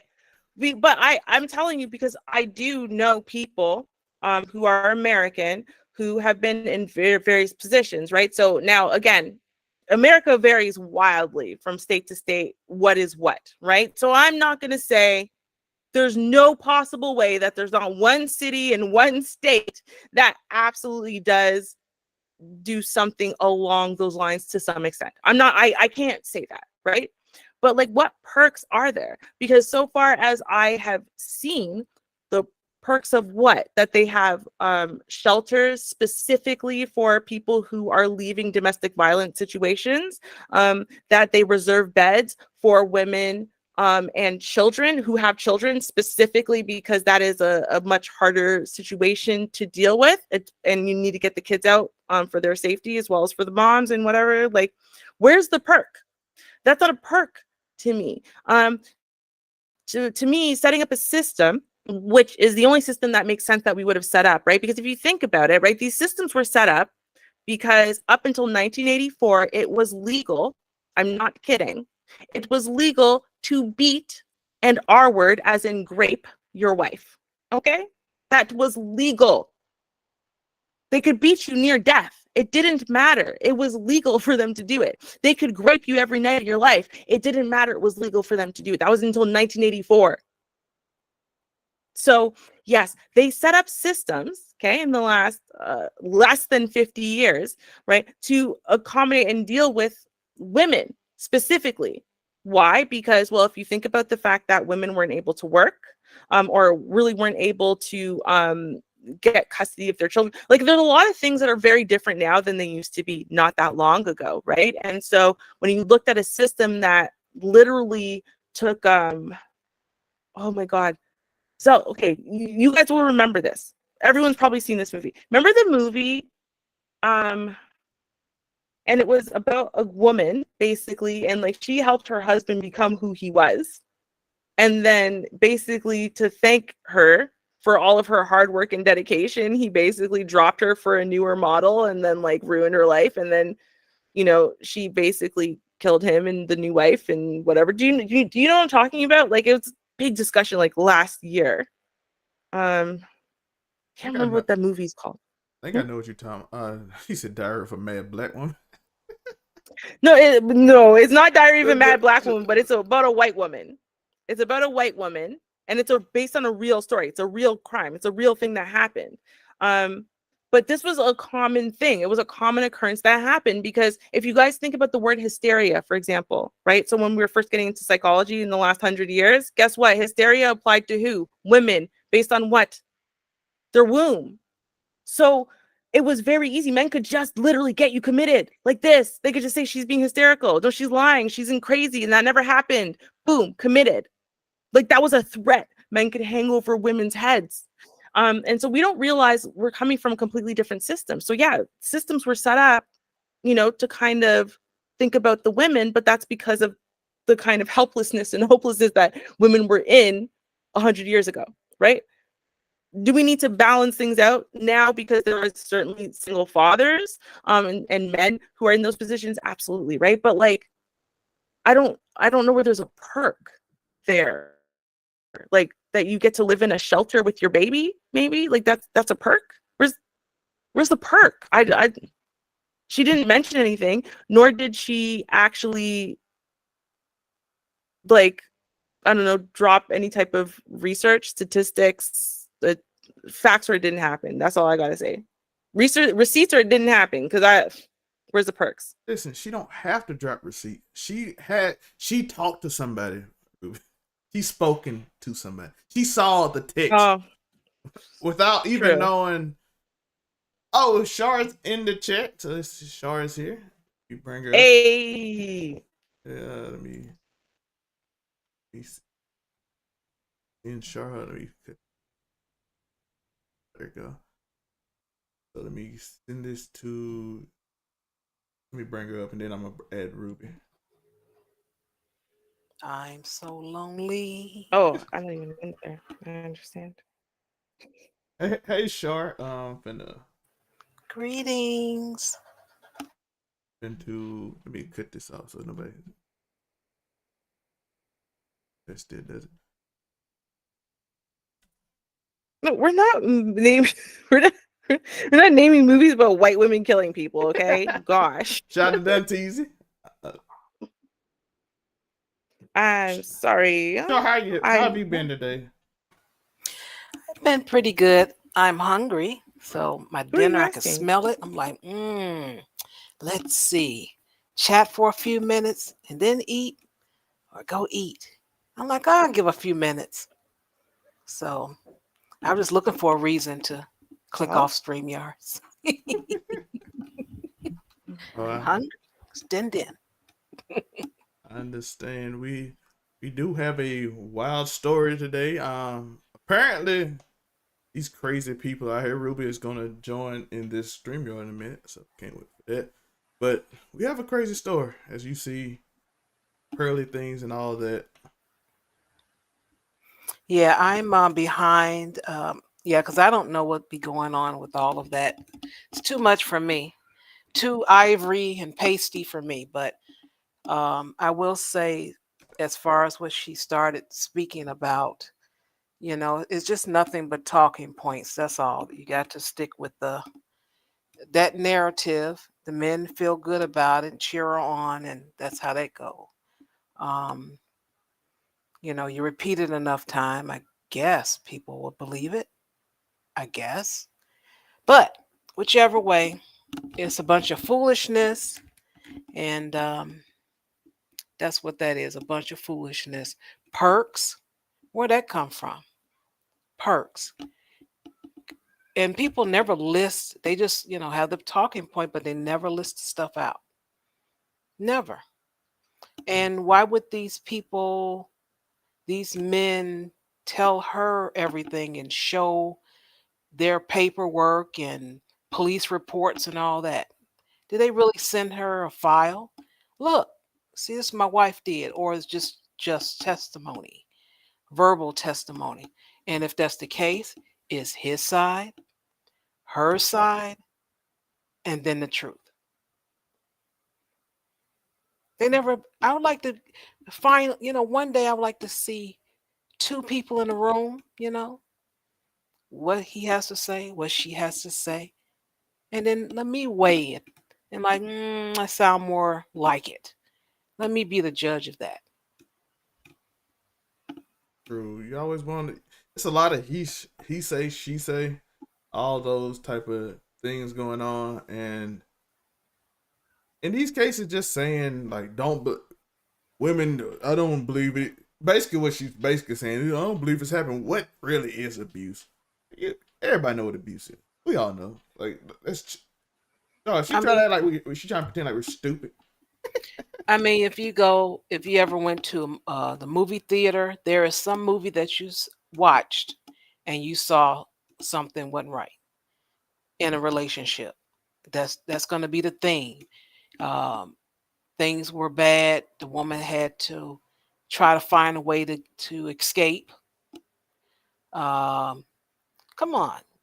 So I don't believe her. I don't care what country she's in. If she's breathing, she knows the truth. But like I said, it's just a lot of talking points. You got to keep that going, because if you don't, those subscribers, they're not going to be happy. Those donations are not going to be coming in.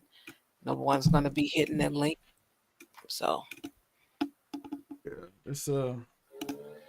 it's unfortunate because we know she's grifting at this point. Like it's clear as day. We seen her be bitter. For people that don't know, we seen her be bitter. She likes to call reaction channels. She likes to talk about certain things, and then she doesn't like to be criticized about it. I noticed it. It's weird. It's like, let me state my opinion, but y'all mean to me if y'all disagree with me or call my ideas stupid. Yet let me call everybody else's ideas stupid. Oh wow. Yeah, I really couldn't watch that then, if that's the case. I mean, people know everyone has an opinion and everyone has the right to it, but I guess, as you mentioned, the reaction part, she doesn't like that part of it. But that's going to happen because a lot of times people don't have content. So all they do is react to other people that have a lot of subscribers and, kind of noticeable. And those are the ones they talk about. And I guess she goes to look and hear about it and feel some kind of way. So you a public platform, so I don't know what else you want. And if you're going to be the pearl god, hey, this is going to happen. Not everyone going to bow down to you, worship you, Oh no, that's what she expects. Like, she has always expected to be idol worshipped. And this is why for her, like, she can't conceive in her head that there was a move she could make that would have her fall out of favor with the people who were just worshiping her just last week. Like, she can't fathom that. And every move she makes now is a mistake.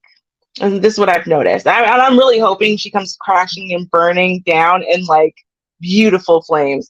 But the reason why has a lot to do with the fact that when you rise like a meteor to that extent, right? Like you can't even you can't make a misstep. Everyone is willing to cape and co-sign for you. So why would you think that anyone would ever be against anything you're saying? And now that she made that major flub, like she's under a microscope and people are actually listening to the words she's saying and actually actively disagreeing with her and like pointing out how illogical she is and saying, hey, maybe the roommates guy, maybe he was right. Maybe she is an idiot. who just parrots talking points, doesn't know what she's talking about. And wow, yeah, maybe she is hateful. Hey, maybe she does actually hate women a little bit.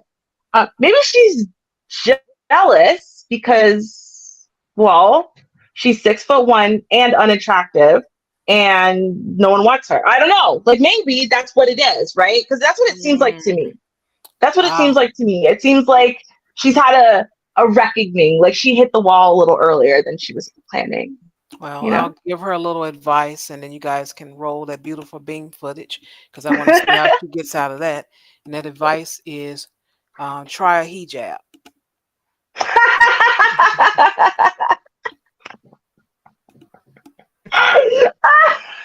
It works. I'm just saying it works. Hey, listen. Did it though? Did it work? Hey, just wear the right colors because sometimes she very pale, so it's kind of terrible. Wear the wrong one. I don't know if the paleness is her problem. At this point, I think the biggest problem is she really likes to call women fat whales constantly. And she's 6'1". She's almost a whole foot taller than most women, which she likes to point out. And yet, somehow or another, she has like a beer belly. I don't even know how to describe the belly. And it's like, wow, if you're gonna call all these other women fat beluga whales and stuff like that, right? If that's what you're gonna do, that's cool. But then you've got to be on point, especially when you have a whole extra foot to put all those extra hot dogs and, you know, candy and whatever on. You see, and you're supposedly an athlete. So how much food are you eating as a quote unquote athlete that you're a woman at 6'1" and you still just all round in the middle? Like, you can't even wear something cute. Like, you have to wear this Pollyanna foolishness because literally everything else would make you look too fat. And you still don't have boobs. So it's not even like you got like the fat, but you got the boobs. So it's all right.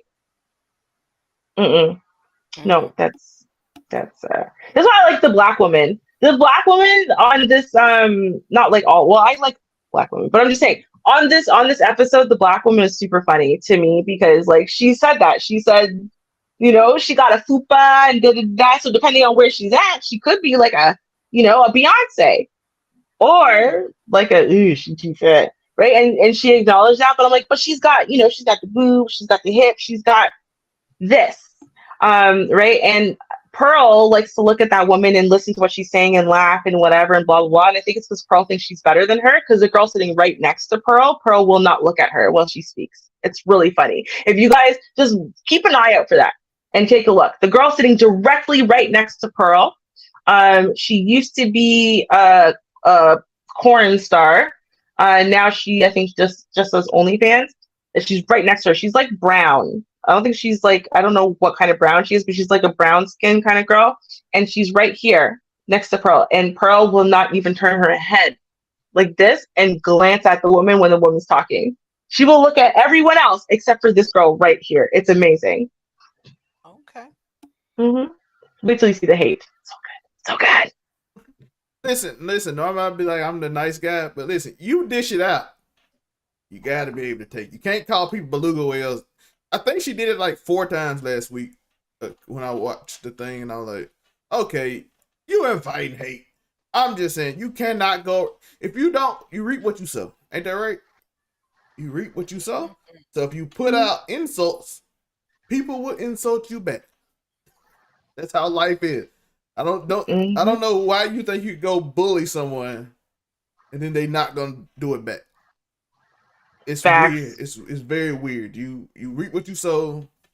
So maybe if you chill out and be like, listen, I might not be the most, like, who would talk about her if she, but I'm not the most attractive. I'm just out here trying to learn my life.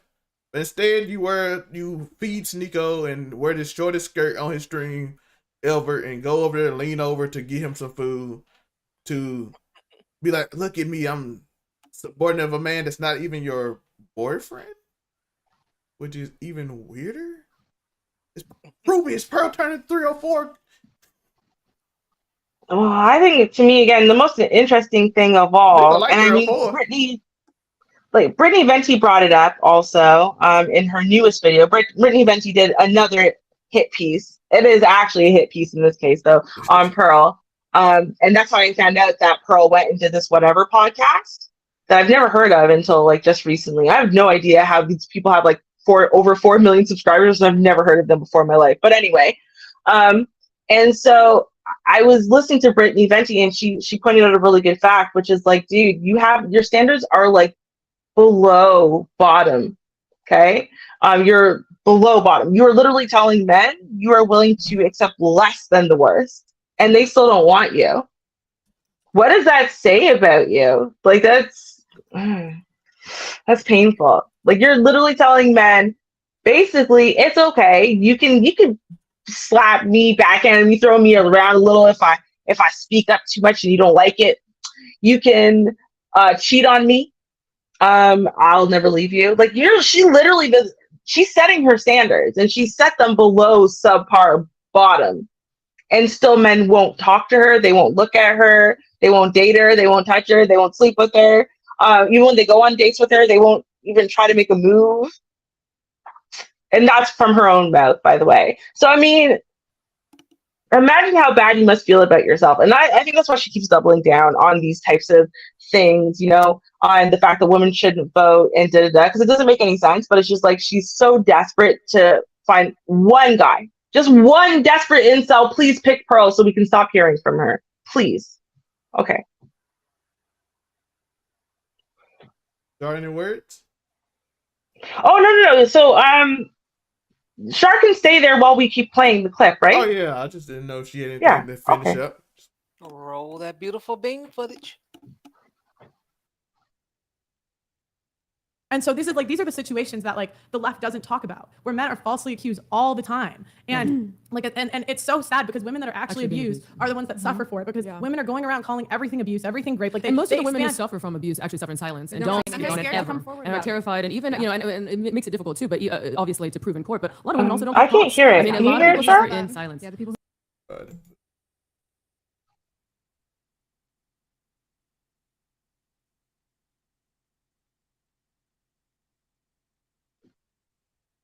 All right, here we go. Okay. Oh, it is. But now. So I'm just, I mean, in my opinion, like I really think we need to go off of evidence. Like I just think that false accusations and abuse is so rampant that we have to go off of evidence, and we should encourage women that are actually abused to go to the police. Because now we're in a situation where if you don't go to the police, how can I just believe you when women go around falsely accusing men all the time? I mean, I think there are certain situations where you don't have evidence. Like if I get hit, but it's not leaving a bruise, how are you supposed to show the evidence of that? And I think you also need to go to the police. Go to police officers and tell them to take it more seriously, because I can't tell you how many times that I have had friends had something happen and they've gone to the police and the police do absolutely nothing. Well, is it possible that maybe it didn't happen? No, like, that's the because thing. we're not really going to get into it, but I was there, so I know. Okay, if you Michaela, can you like my whole point isn't about my whole point. Hey, time out. That girl said, I was there and my friend got hit and we went to the police, they did nothing. Then she said, what if it didn't happen? I'm like, she was like, I was there. I saw it happen. What do you mean? What if it didn't happen? Mm-hmm. Okay. Yeah. I told you, Pearl is the smartest person I know out there. That's the most ingenious take I've ever heard. I was there when my friend got hit. She was like, what if it didn't happen though? Third eye awoken. Yeah. Because her argument only works if it didn't really happen, which is her whole argument, right? Is that women just lie. And she used to believe women. She used to believe all women. But now she realized when she started asking questions that all women are actually lying. And so no woman has any evidence and all women are lying. And so that only works out, though, if every time you talk about yourself or a friend or a loved one being in the situation, then they were lying about it, right? You weren't there and it never really happened. That's all. That's the only way her argument works. Is we need to go off of evidence. Like in society, we cannot just openly believe women because they say something. It is not fair to men. What was I supposed to do? I'm not talking about. I'm not talking about your. What do you mean by evidence? What was I supposed to? So if you saw it, it was my witness testimony enough. What do you mean? Was me witnessing it considered evidence? I would think so. You would think so, okay, right? Okay. Yeah. Look, I don't know the ins and outs of every situation, so I don't really want to go into your personal. Yeah, no, I'm just saying that when you say like if a girl hasn't taken it to the cops, then she's lying. That's not. Well, your friend did take it to the cops. Yeah, but right? I'm telling you, and I'm saying women should go to the police. I'm not finished. But why if they don't do anything? All right, let's move on. We're not going to talk about this. Thank you for the super chat, but yeah, I think you're digging there, Tolu. I don't know if you're digging for something, but yeah. All right, we have TJ King. Thank you for the 100. Do you women think that the blue collar man that works Right. So you see right there, she doesn't have anything to say. She's just gonna keep talking in circles. Here's the thing: that boy, what's his name, Brian? He's not actually part of the manosphere, and he doesn't like these talking points. He does not like them. It is so super obvious that he hates everything about these talking points. It actually almost like upsets him because like he multiple times tries to get off some of these subjects, right? Earlier in the stream, for example, everyone wants to keep talking about the fact that these are OnlyFans models or whatever. And he's like, can we just get off the OnlyFans thing? And he kept saying that because he didn't want to engage in that thing right there. He didn't want to engage in it. But you know what? That's what happens when you sell your soul for clout, bruh. Sorry about it. Now you're associated with these people. What is up, Vonda? Ooh, hey, go hey. Hello. Hi, everybody. Hello. Nice to meet you, Vonda. Nice meeting you. I had trouble signing in. For some reason, I haven't been on StreamYard since Shar. So it made me sign in all over again. So now I'm here. Well, thank you for having me. I appreciate it. It's nice to thank be you here. for being here. I'm so excited. You're on our very second college. Oh, good. I'm at the very beginning. Exactly, girl. You gonna be one of those like names and faces. Everyone's like, oh, I wonder what Vonda's gonna say today. Right? So yeah. I wish someone cared that much about what I had to say. Oh, I do. I definitely do. I'm pretty sure Shar does. Zell probably kind of has to at least pretend he does. So with that being said, Ruby, you only care because you don't agree with anything that I say. So that's the only reason why you care. Normally, yeah, that's about how that works. But we have a great time disagreeing. We do. Respectfully. Yeah, right? Very respectful. And I appreciate that. I don't have a problem with people not, agreeing with what I say or think or feel, but at least listening to it. Because that's how I am. I like to listen to different opinions. And it's very rare that you and I agree. It's very rare that I agree with anything that you say. True. So true. But I love you anyway. I appreciate your mind though, Ruby. I really do. Because what it does by listening to people who don't think quite like I do, it helps me understand. It helps me understand and have acceptance for people who are different than me. Absolutely. That happened, but not anymore. I'm like, wait, get upset for what? I know. I used to be the same way where it was like, if people didn't see the same way that you do, then it was almost like it was announcing that there's something wrong with the way you see the world or your opinion on this one. And it's like, no, there's nothing wrong. Like, we're allowed to disagree. We're allowed to just have our own opinions that are different than someone else's. Like, it's fine. Absolutely. You're going to survive, I promise. Right? On that note, what is it that you do think about this one, Vonda? Well, you know what? It's really touchy, especially when you're talking about anything involving domestic abuse or violence against someone. To me, it's very, very touchy. And I don't know who the hell Pearl thinks she is that she can, just insert herself into something and actually, have the audacity or the nerve to say, oh, well, because women lie. You know what? You can say that about every situation. People lie about every situation. But when we're looking at statistics will show, the tendency of men to have violence towards women. So, but I do agree that each situation should be handled separately. You shouldn't be looking at the last person's situation to base this one on because all, variables are not the same. One, different variable can make the whole thing different. True. I just think that, she should really just stay out of it and she shouldn't be, making blanket statements about, oh, well, because women lie, and that's what I don't like. Anytime, a woman is talking about something that happened to her, someone just finds it in their soul and in their heart to come down and say, well, women lie. which just takes her credibility and just throws it out the window, because why believe her? Because women lie. That's ridiculous. Why even report it? Because women lie. You shouldn't even report it because women lie, and they know women lie, so don't even report it. Right? And I think that's the thing that I think annoys me like the worst. There's like this catch-22. So women lie, and yet you need to have evidence, right? So it's like, okay, well, but couldn't women just lie about the evidence? Like, so, well, yeah, they could, right? So then therefore, and this is their reasoning, is what they do. They say, well, without evidence, you're lying. But then even the women who have evidence, they go, do you know how easy it is to fake all that evidence? So then really there's no way of proving that any particular woman's telling the truth about anything, especially when we're talking about like, something like this, say abuse or whatever it is.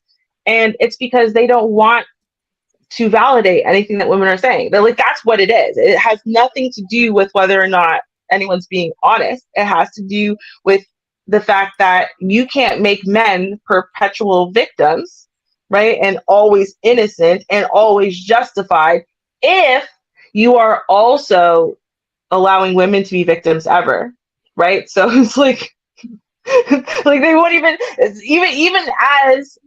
Buddy there today was saying like, oh, I would have said like, of course, like, dude, no matter what, don't abuse women.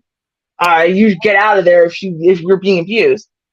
When he was there at the time, it was a bunch of guys, saying the opposite of what, he's saying. He didn't speak up then. So why didn't he speak up then? Why did he just allow that all to keep going? It's because he knows that that's the narrative that these people are selling in this sector.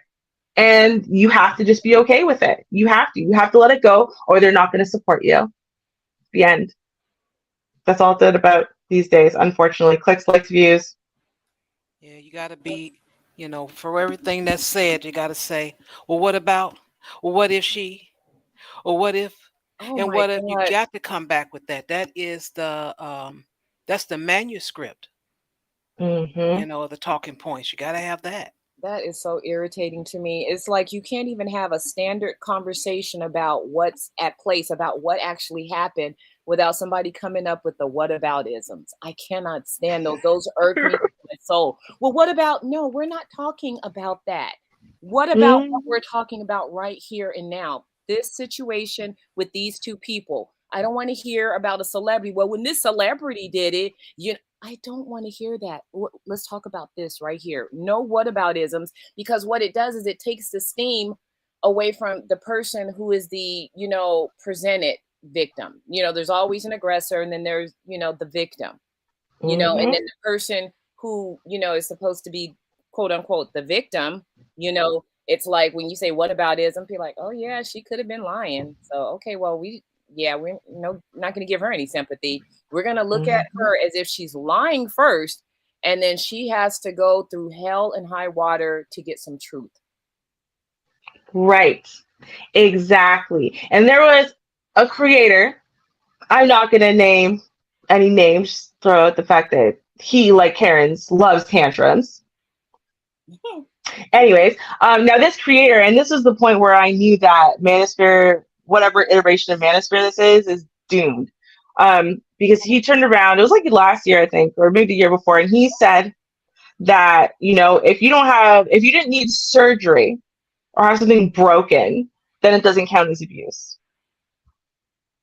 And I just remember being flabbergasted because he was speaking to a woman in the chat who had been in an abusive relationship, who was still a supporter of Red Pill and of his ideology. It's not like she was arguing against it, right?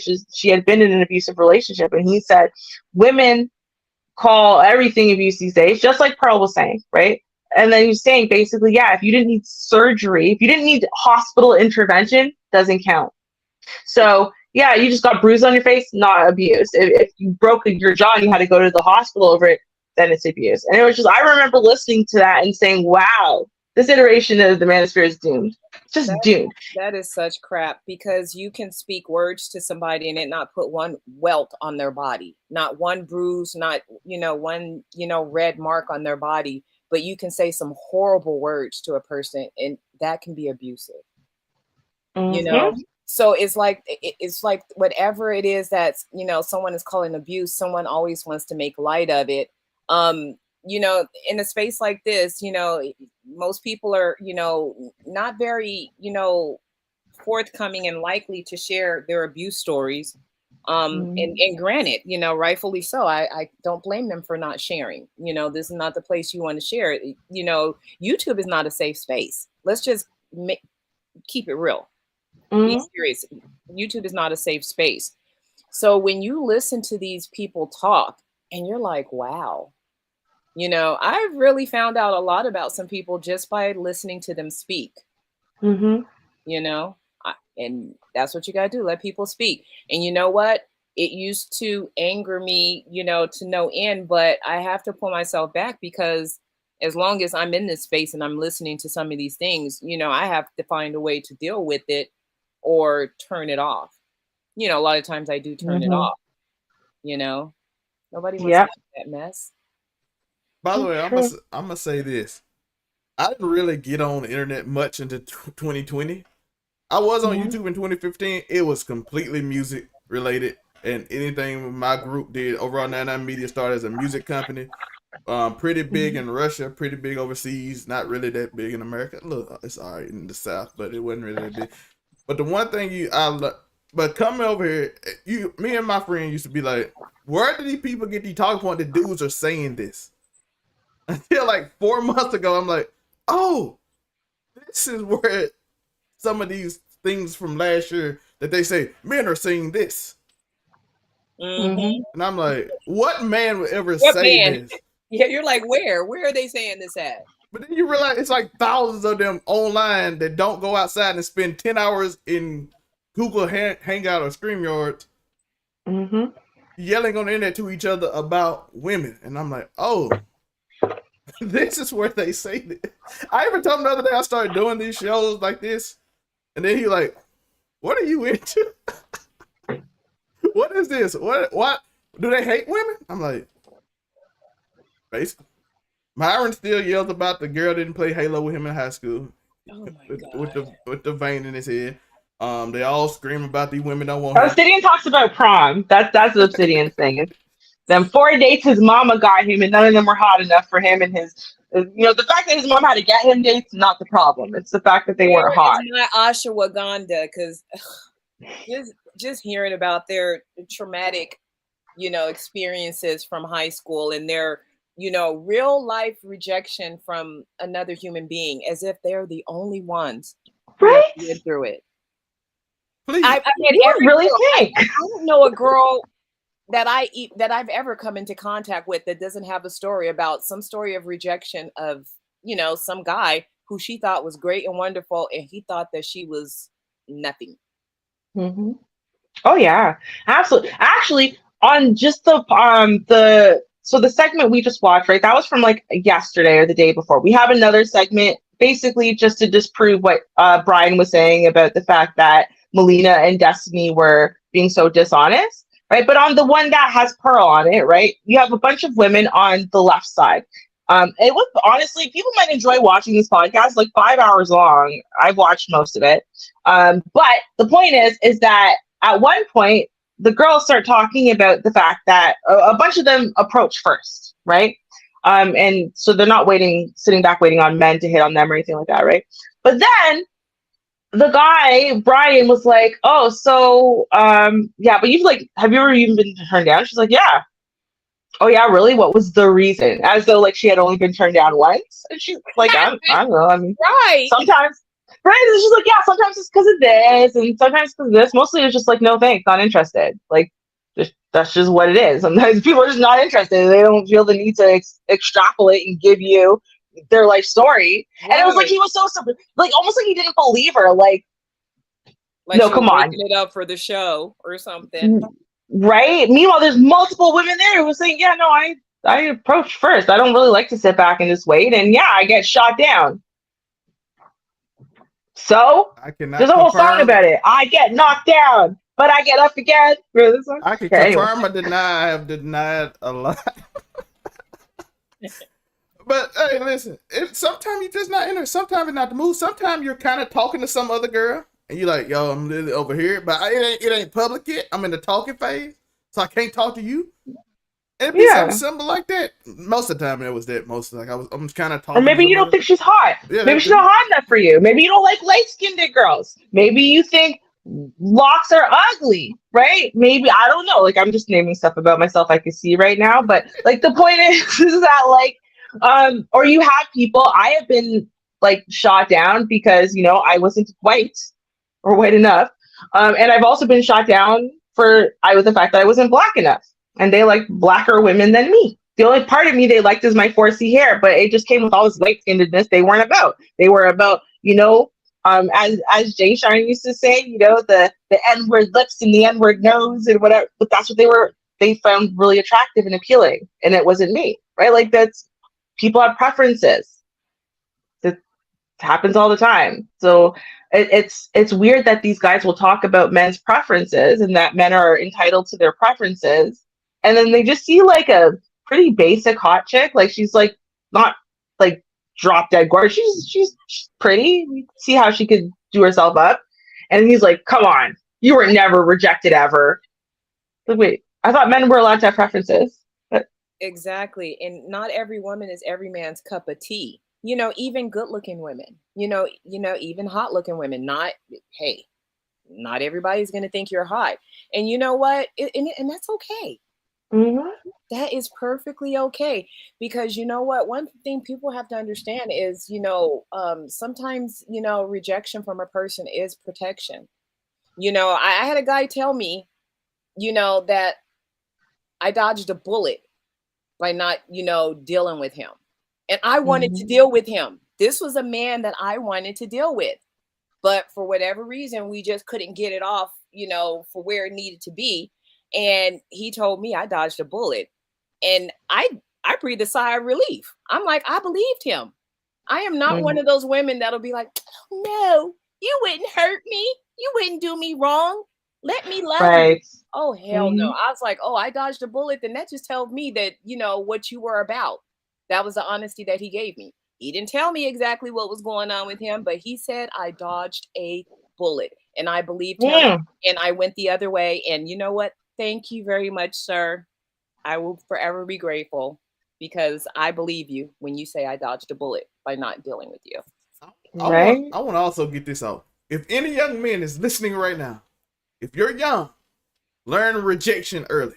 Please, for the love of God, please don't be 25 and afraid of rejection at this time because you will be miserable. You will be scared to death to talk to women, and you will create a hatred. It's a psychological term for that. It's like Rubik. You know what is it? It's something when they automatically have like a resistance where they hate something because they could never had it and they don't understand it. I forgot what it was. I mean, there's a few different psychological mechanisms that could basically go within that. But so it was one specific. I can't quite put my finger on it, but it's where the guy becomes like 25 and he's so afraid of rejection that he blames women for it, and then he becomes hatred. We'll call it a defense mechanism, right? Because I mean, like for example, reaction formation, 100% could create exactly what you're talking about, in both a positive or negative way. But people do that all the time. Or sublimation also does that, right? Where people take something that is negative and then they change it into something that is more positive to them. So for example, I am a failure. Women hate me because I am ugly and I will never be able to get a woman because I am incompetent. And then you could sublimate that into a more positive feeling of women. There's nothing wrong with me. Modern women are just dysfunctional, right? I am actually a super catch. I'm a wonderful guy. There's nothing about me I need to change. It's all those women out there. They're dysfunctional. If I could just find a good woman, she would pick me no problem because I'm wonderful, right? And so people do that all the time. They basically that's like the defense mechanism that allows people to live in delusion, right? Because they're basically creating a delusion that they're more comfortable with. So That would be the one that, to me at least, I would go to. Sublimation or reaction formation as defense mechanisms. Please learn, please. If you're young, please learn how to take rejection. It's okay. The girl don't want to go with your prom. Shoot your shot 40 times. This is why I'm gonna give you an analogy for young men, specific young men in this case. This is the analogy. If you don't shoot the basketball when you're young, and then it's a game, a real game, and there's pressure on, and you're 25 years old, and you now when they pass you the ball, you're still afraid to shoot because you've never done it before. You didn't do it when you were young. Kobe Bryant said it. You miss 100% shots you don't take. I will take 48 shots before I take 0. And I became the best. That's very true. And a lot of people don't really understand that logic. If you do nothing, guess what you're going to get? Nothing. Absolutely nothing. But if you put forth something, you might yield a reward. You only want one yes. You're not trying to get 20 girls to say yes to the prom. After that one, you stop. After you get the one yes, you're like, okay, cool. I'm done. My job is done. Exactly. Now I don't want to run out of time because I really do want to just quickly revisit the first clip, or the second clip rather. Because I really just do want to talk about the other clip that has Destiny and Melina in it. And the reason why I want to talk about this, like I said, is because Brian is clearly very ashamed of what he's hosting on his show. So he lied on Melina and Destiny, and try to make it seem like they clicked and did all this stuff to try to take stuff out of context to make all these people look so terrible on his show, all these other men, right? Now, while, like I said, he stood there like a coward and said nothing either way, right? The other guys certainly did say a lot more. And for, people who didn't get to see that, I want people to be able to see it. First of all, just to know that Melina and Destiny did nothing disingenuous with their clip. This comes straight off of the Whatever podcast. Like what we're playing right now this is the Whatever podcast directly. But also, so that way, if you guys didn't see it, you guys can kind of get up in it and, you're actually like, oh, okay, and now I know what the heck you're talking about. So yeah. We good, guys? Anyone have anything to say before we continue? No, ma'am. Let it roll. All right, let's go. A lot and goes into a marriage and has kids. All right, I can't hear it, Zal. 18, 19, 20. Oh, yeah, I got it.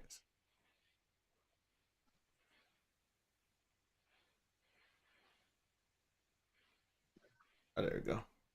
And then got it? Okay. A year into the relationship, it gets really, really abusive. From who? From both. This is so rare. Anyone It's really. so rare. It happens. Go on. My point is, I'm just, even though it might be rare from what you guys think. Can you slow it down a tad? So Char was asking earlier. To do? Will they divorce, or do you want them to keep going in the relationship? Keep going. You can't divorce. I mean, that's not a real thing. You can separate. See, his Catholic background shines through. He knows. You can't divorce. You can separate, but you can't actually divorce. That's not a real thing. Even though it might be physically abusive. You got to endure. People are too. You want to stick in the relationship. People are just. Look, people nowadays are just pussies. Everybody fucking quits. Everybody gives up. It's too hard. I'm this XYZ. This is why I'm special, so I can fuck up this entire situation based upon me being special. And the reality is people just haven't learned to fucking endure. There have been hard times in relationship. I'm sure you guys had hard times in relationship.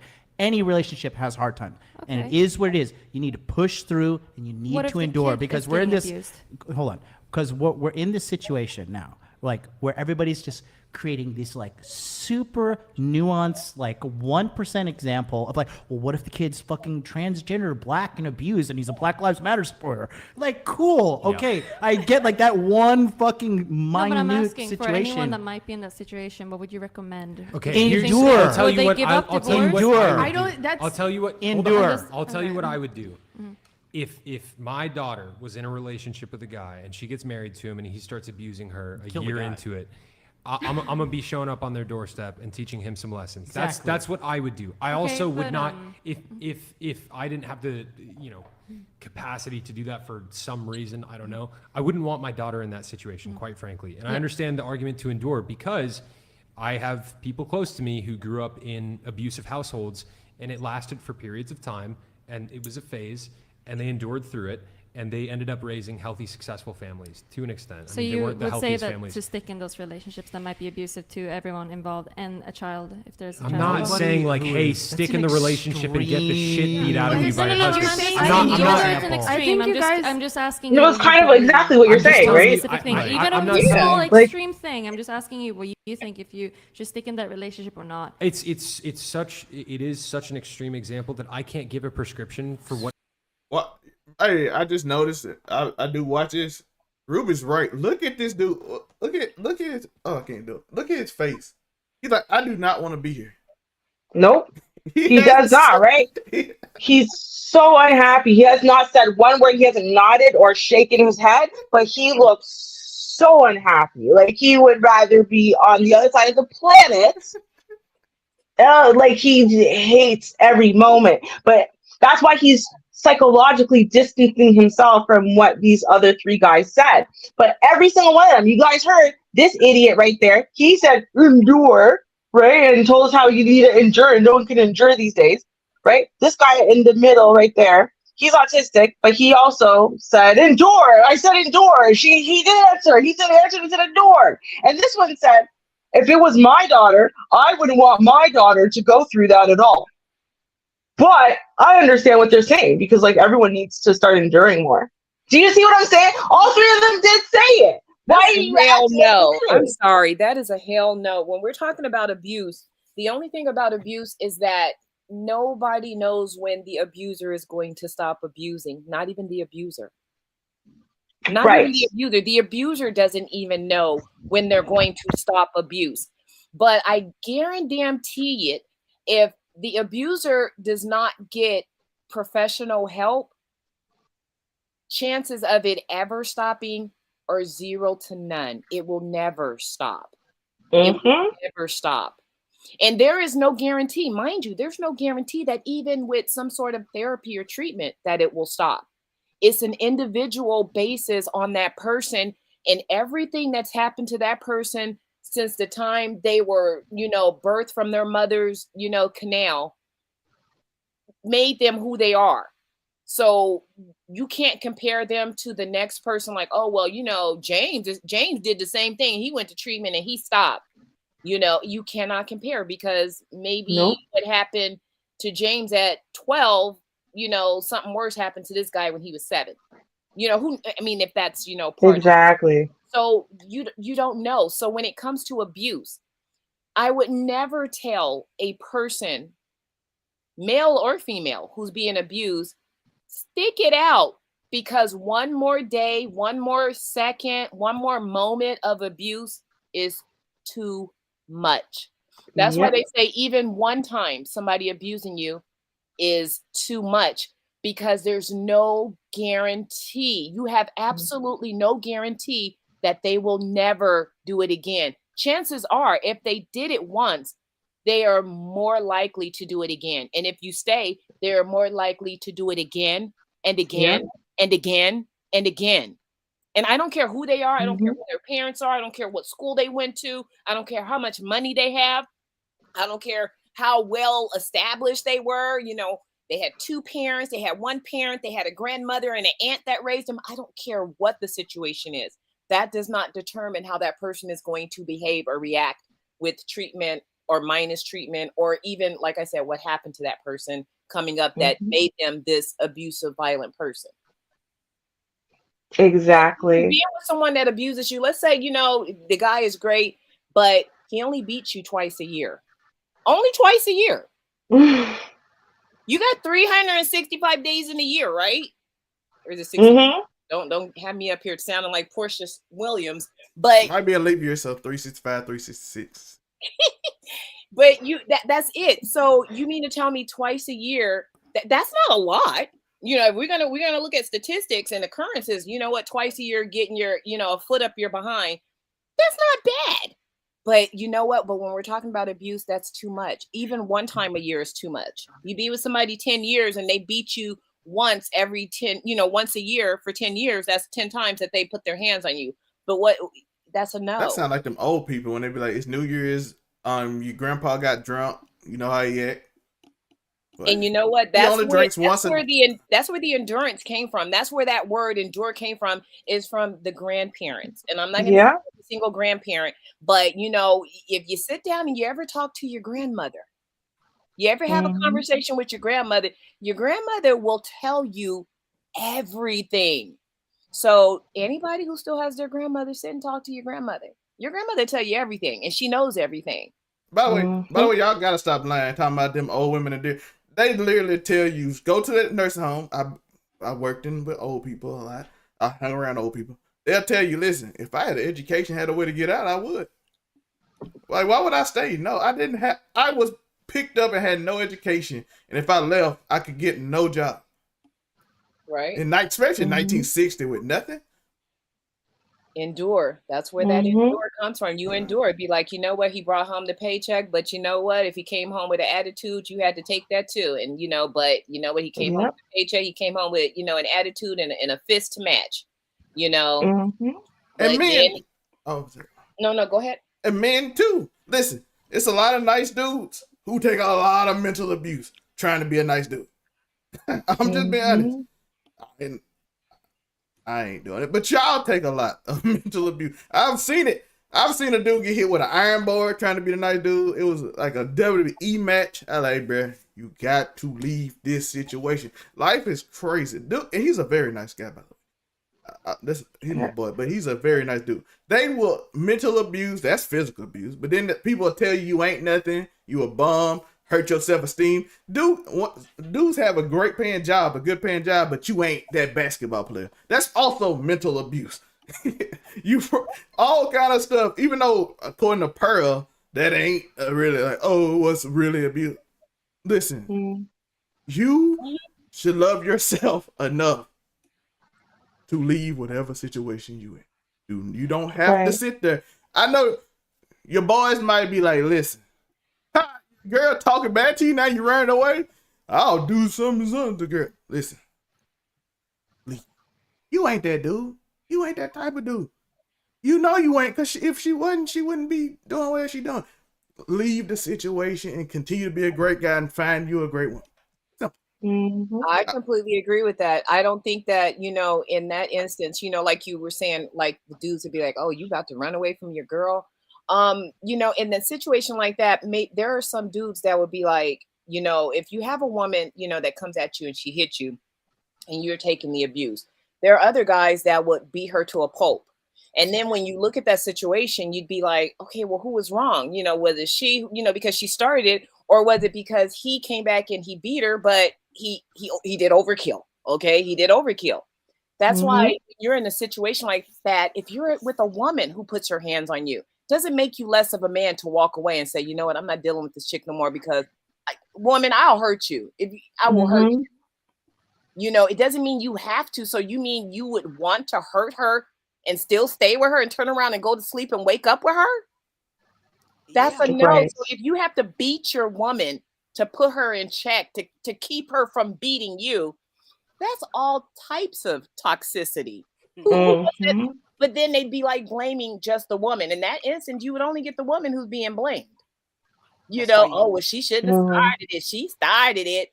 No, dude, if you're with the woman who's putting her hands on you, you know, the answer is not to, you know, bash her face in, you know, so she don't do it no more, because she's gonna do it again. It doesn't matter how bad you beat her. You can break her jaw. If she's an abusive, irrational person, she's gonna do it again.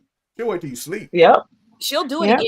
But what does that make you? You guys are fighting, raging lunatics fighting each other. That is not a great situation for anybody. No, so, not even a little bit. Don't put your hands on her. Run, just run. Because there's never going to be an excuse. There's never going to be any excuse, you know, on why I had to beat her. She slapped me, so I had to, you know, break her jaw. Right. What? Exactly. Wait a minute. You know, slap, break a jaw. You know, a man is bigger than a woman and he can hurt her. You know, but then people be like, well, she shouldn't have put her hands on her. Well, he should leave. Or if she's the aggressor and he's paying all the bills in the house, call the police and get her ass put out. Listen, I got one rule in life. I will never hit a woman unless she got a weapon that equals the thing. That's my one rule. Because if you come at me with a knife, or a gun, I might have to boom, boom, boom. But other than that, if it shouldn't get to that point, by the way, first off. Because if you know she's that aggressive at you, you have to leave. Or you're doing something yourself to do that. So you should never get to that point. But that's the only reason I said I would ever do that. But other than that, but like I said, it should never get to that point that it's like either you're dating a crazy chick who might be a little jealous. I done seen this happen before. And she try to stab you because she like, you ain't leaving me because you might be with your ex. I saw you being friendly with your ex. And he was like, I have a kid with him. And things get a little shady. But other than those situations, listen, just don't let peer pressure make you do something stupid and ruin your life. Is that now the same situation? I mean, she's trying to stab you. Yeah. I mean, that's a perfect reason to walk away and never come back. No, absolutely. Yeah, no, that is true. Before I give my input, I would like to hear, because I know I did hear Sharp say something earlier, but I'm not sure. Sharp, did you have something that you wanted to contribute?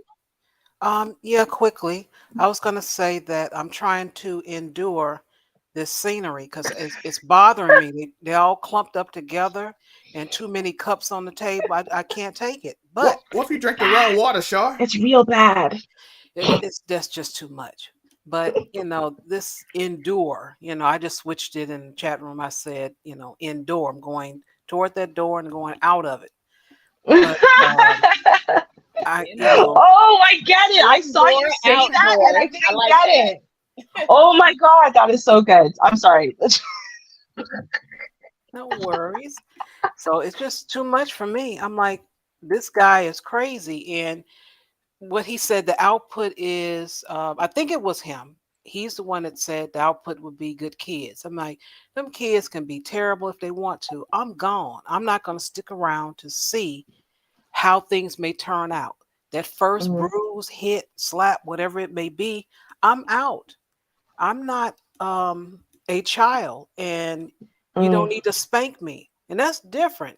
I would even respect you if you spank me like a child. I'd be, wait a minute now. You got to be kidding. I'm not your child.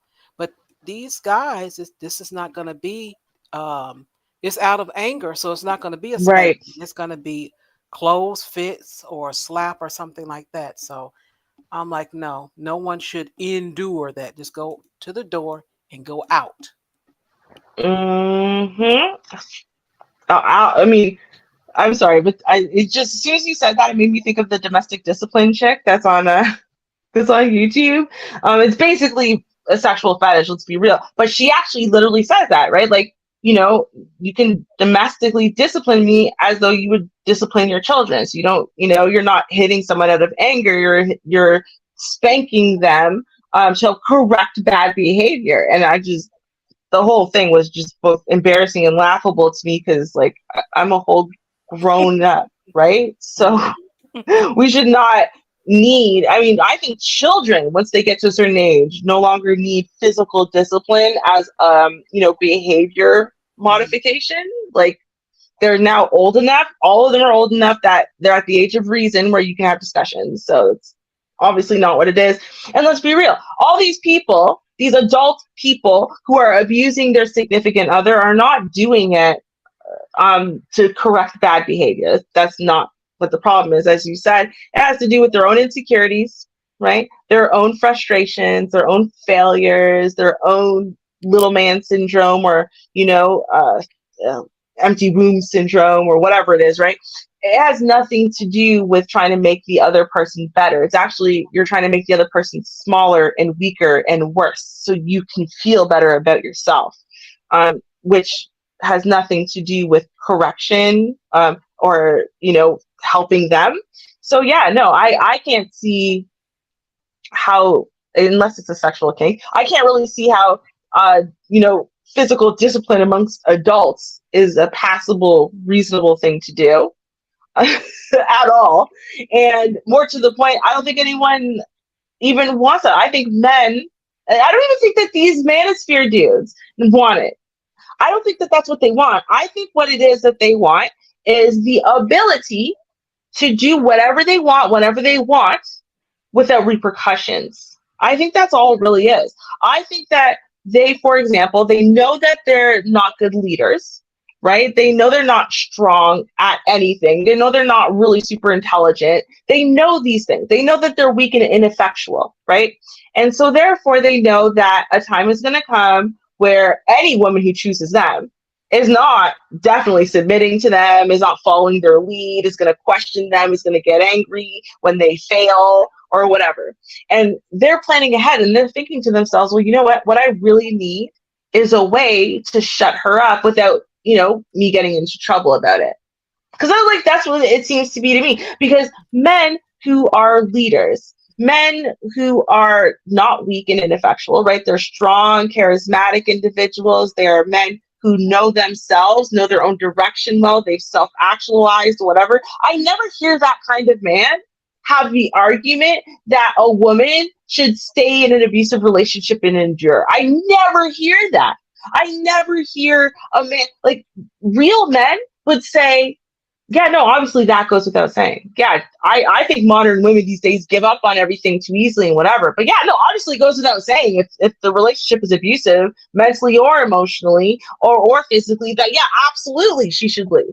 Yeah, no, that's not a real man, right? You shouldn't even be picking men like that to begin with, right? But you definitely don't stay with one. Like that's what a real man would say, right? These men who put on their cheap looking suit and their cheap looking urine collared shirt, and then match their tie to their suit because no one has ever taught them fashion ever. Or this idiot with the short sleeve thick pinstripe. I don't even know what he's wearing. And the other guy, listen, he's autistic, so I'm just gonna give him a pass there. But when I look at these guys, no, I know she's part of my clan. No, but when I look at these guys, I think to myself, like, dude, y'all are, come on, you're weak, ineffectual humans.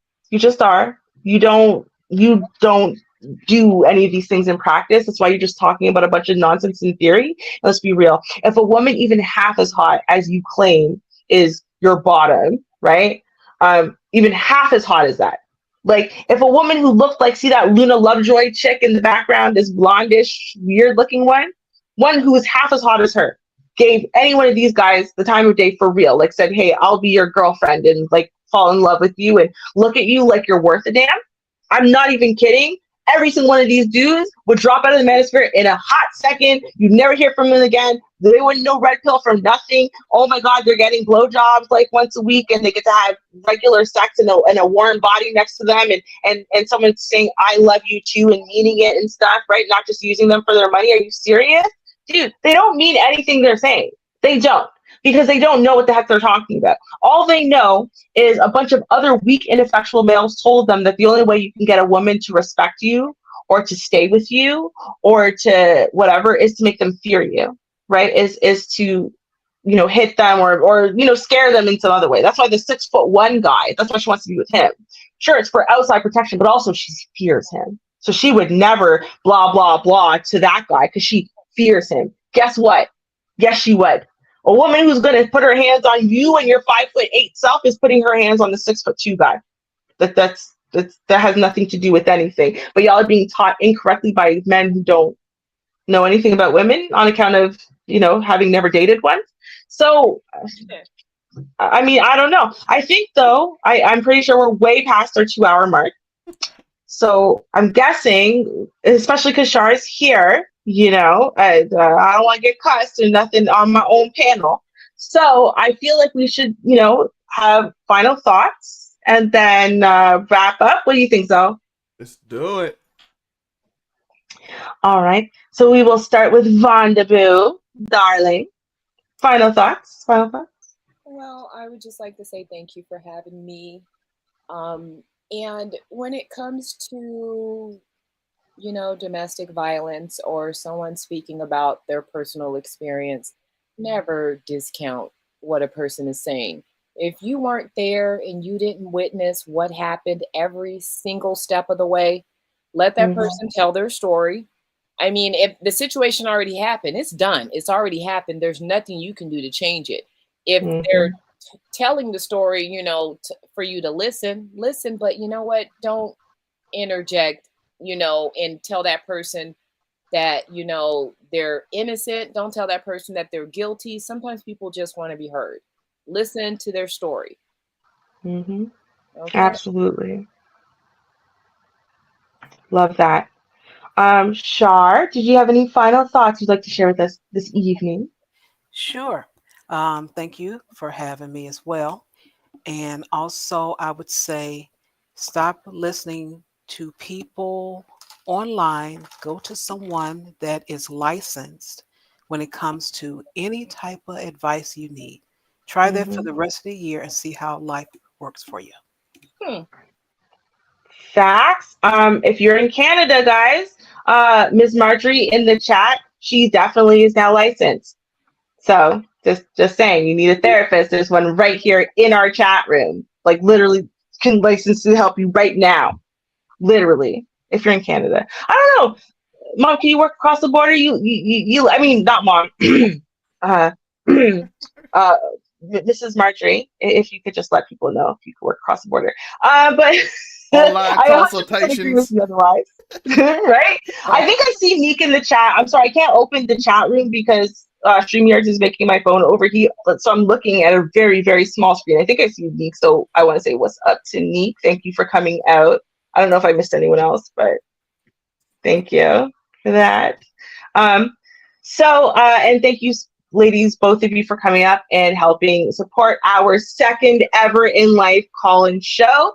Y'all will be able to say, I knew them when I was on the ground floor before they became multi-million subscriber channel, right? So y'all, right? Trust me. There will be major perks for both of you. So thank you very much, guys. You're on Spotify, Apple Music, Google, all of those. Also, we'll be out tomorrow. So that video will be out tomorrow. So Absolutely. And then, we, as usual, we're going to take all of these things and release them as pre-recorded videos for those of y'all who are like, listen, I don't have time for 2 hours. We release each individual story, each individual segment as a pre-record. And on top of that, the video will also have chapters in case you want to know where you need to skip through to or whatever. Listen, we're trying to make it super easy for y'all.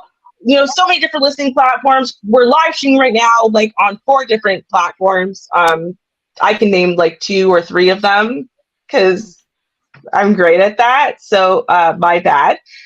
Zell, did you have any final thoughts of the night before we conclude?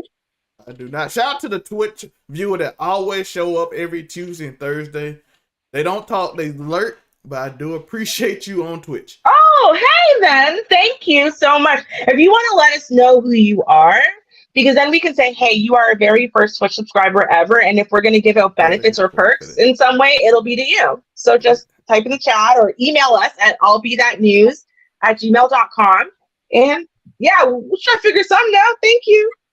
So anonymous, you want to send a story that you think would be interested in, whether it's politics or business with me or Karen's or whatever with Ruby, send it. I do more than Karen's, for the record. I do actually cover other news stories.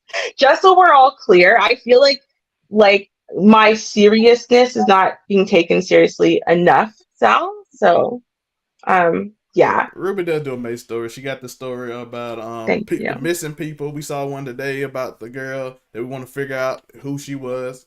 Great. Right? The Cleopatra. I was on the Edges versus Married story way before that got viral. So I'm just saying, listen, I am about news. I'm also about Karens and Keishas and male Karens and Kens. But I also do real news also. And shout out to Shar Willie, because honestly, there are some weeks that I would have no news stories if Shar did not send us stuff. And I'm like, oh, okay, good. Here's a news story. I'll do this one. Thank you so much. But I'm working on it. I'm working on seriousness. We're almost there. Yeah, that's it. Thank y'all both for coming through. Y'all were amazing tonight. Great conversation. Great show. Great show today. And thank you guys in the chat as well. Y'all have been awesome from the very beginning. So many people rolled through today. Thank you guys for sharing with people that, I know a bunch of people like Brave Pill Podcast. You made sure to share with a lot of people today. The cynical one came through. People were like, oh, I'll come check you out. They really did. I know Shar always shares our live streams for us, so thank you so much, Shar, because I tried to share it, but man, I'm so not used to advertising myself. It feels really awkward. So I get like maybe 5 or 6 of them sent down. I'm like, no, I'm done. I can't do it. I can't do it anymore. So thank you so much for that. Thank you everyone for coming out supporting me, even though I'm terrible at shameless self-promotion. And I mean, honestly, guys, we're just hopefully going to get better and better. You guys can email us at illbethatnews@gmail.com and let us know if you have suggestions for how we could be better. Of course, we'd like that also. Or if you want to submit news stories that you'd like to see us cover, that would also be awesome. Yeah, I'm good. Anything else, though? Remember, follow the Instagram, follow the Facebook, follow the Twitter, TikTok. There will be shorts on there. I know I got a few on Twitter and TikTok. There will be more. I'm cutting them up tonight. So there will be more on there from the funniest moments of the stream, from the most interesting things. So they will be on there. So go follow that, support those channels, share those channels, all of that. Shout out to Twitch, Kick, Facebook. I think it should be working, but Facebook has been weird lately. But so Rumble. Yeah, Rumble videos will be out soon. Probably some interesting things on there. Some highlight moments probably gonna go on Rumble exclusively or something like that, where I just cut up the whole thing and wherever the highlights of all the TikToks just go in there. It'll be its own individual content. So all that stuff. Join over there. Yeah, also, we'll see you guys on Thursday at 7:30 p.m. Eastern Standard Time. And then next week we are gonna be at our regular time, Mondays. Okay. Our streams are gonna be Mondays and Thursdays at 7:30 p.m. Eastern Standard Time. So thank you so much, guys, for supporting us. Even though our first 2 weeks were not even on the right day, but it's fine. It's good. I'm happy with that. Yeah. Thanks, Shar and Jay Charles and Vonda and Miss Marjorie and everyone that supported. Don Teasy. Yeah, Don Teasy. We got suggestions from like everybody. Y'all have been so awesome. I did a premiere the other day, and people actually showed up, which was awesome because we have like I don't know, 40 subscribers now. Like we actually, we're over 40 subscribers, by the way. So shout out to us. Yay, we're over 40, almost at 50. We're almost halfway to 100 already, and we've only done like 10 episodes. So it's like, there you go. Right? I'm just saying, we're like 8 weeks in, 10 episodes in, and we already are at like 40 subscribers ish or so. Like that is super, and we couldn't do it without you guys. So thank you very much for coming out from like since day one and supporting us. You guys are awesome. Final words, like and subscribe. Shar, when you send the email, remember you're a part of it. We out. Truth. Truth. Cheers. You're late too. It's not just us. Peace. Cheers, though. Oh, that's not the right one. What is it? There you go.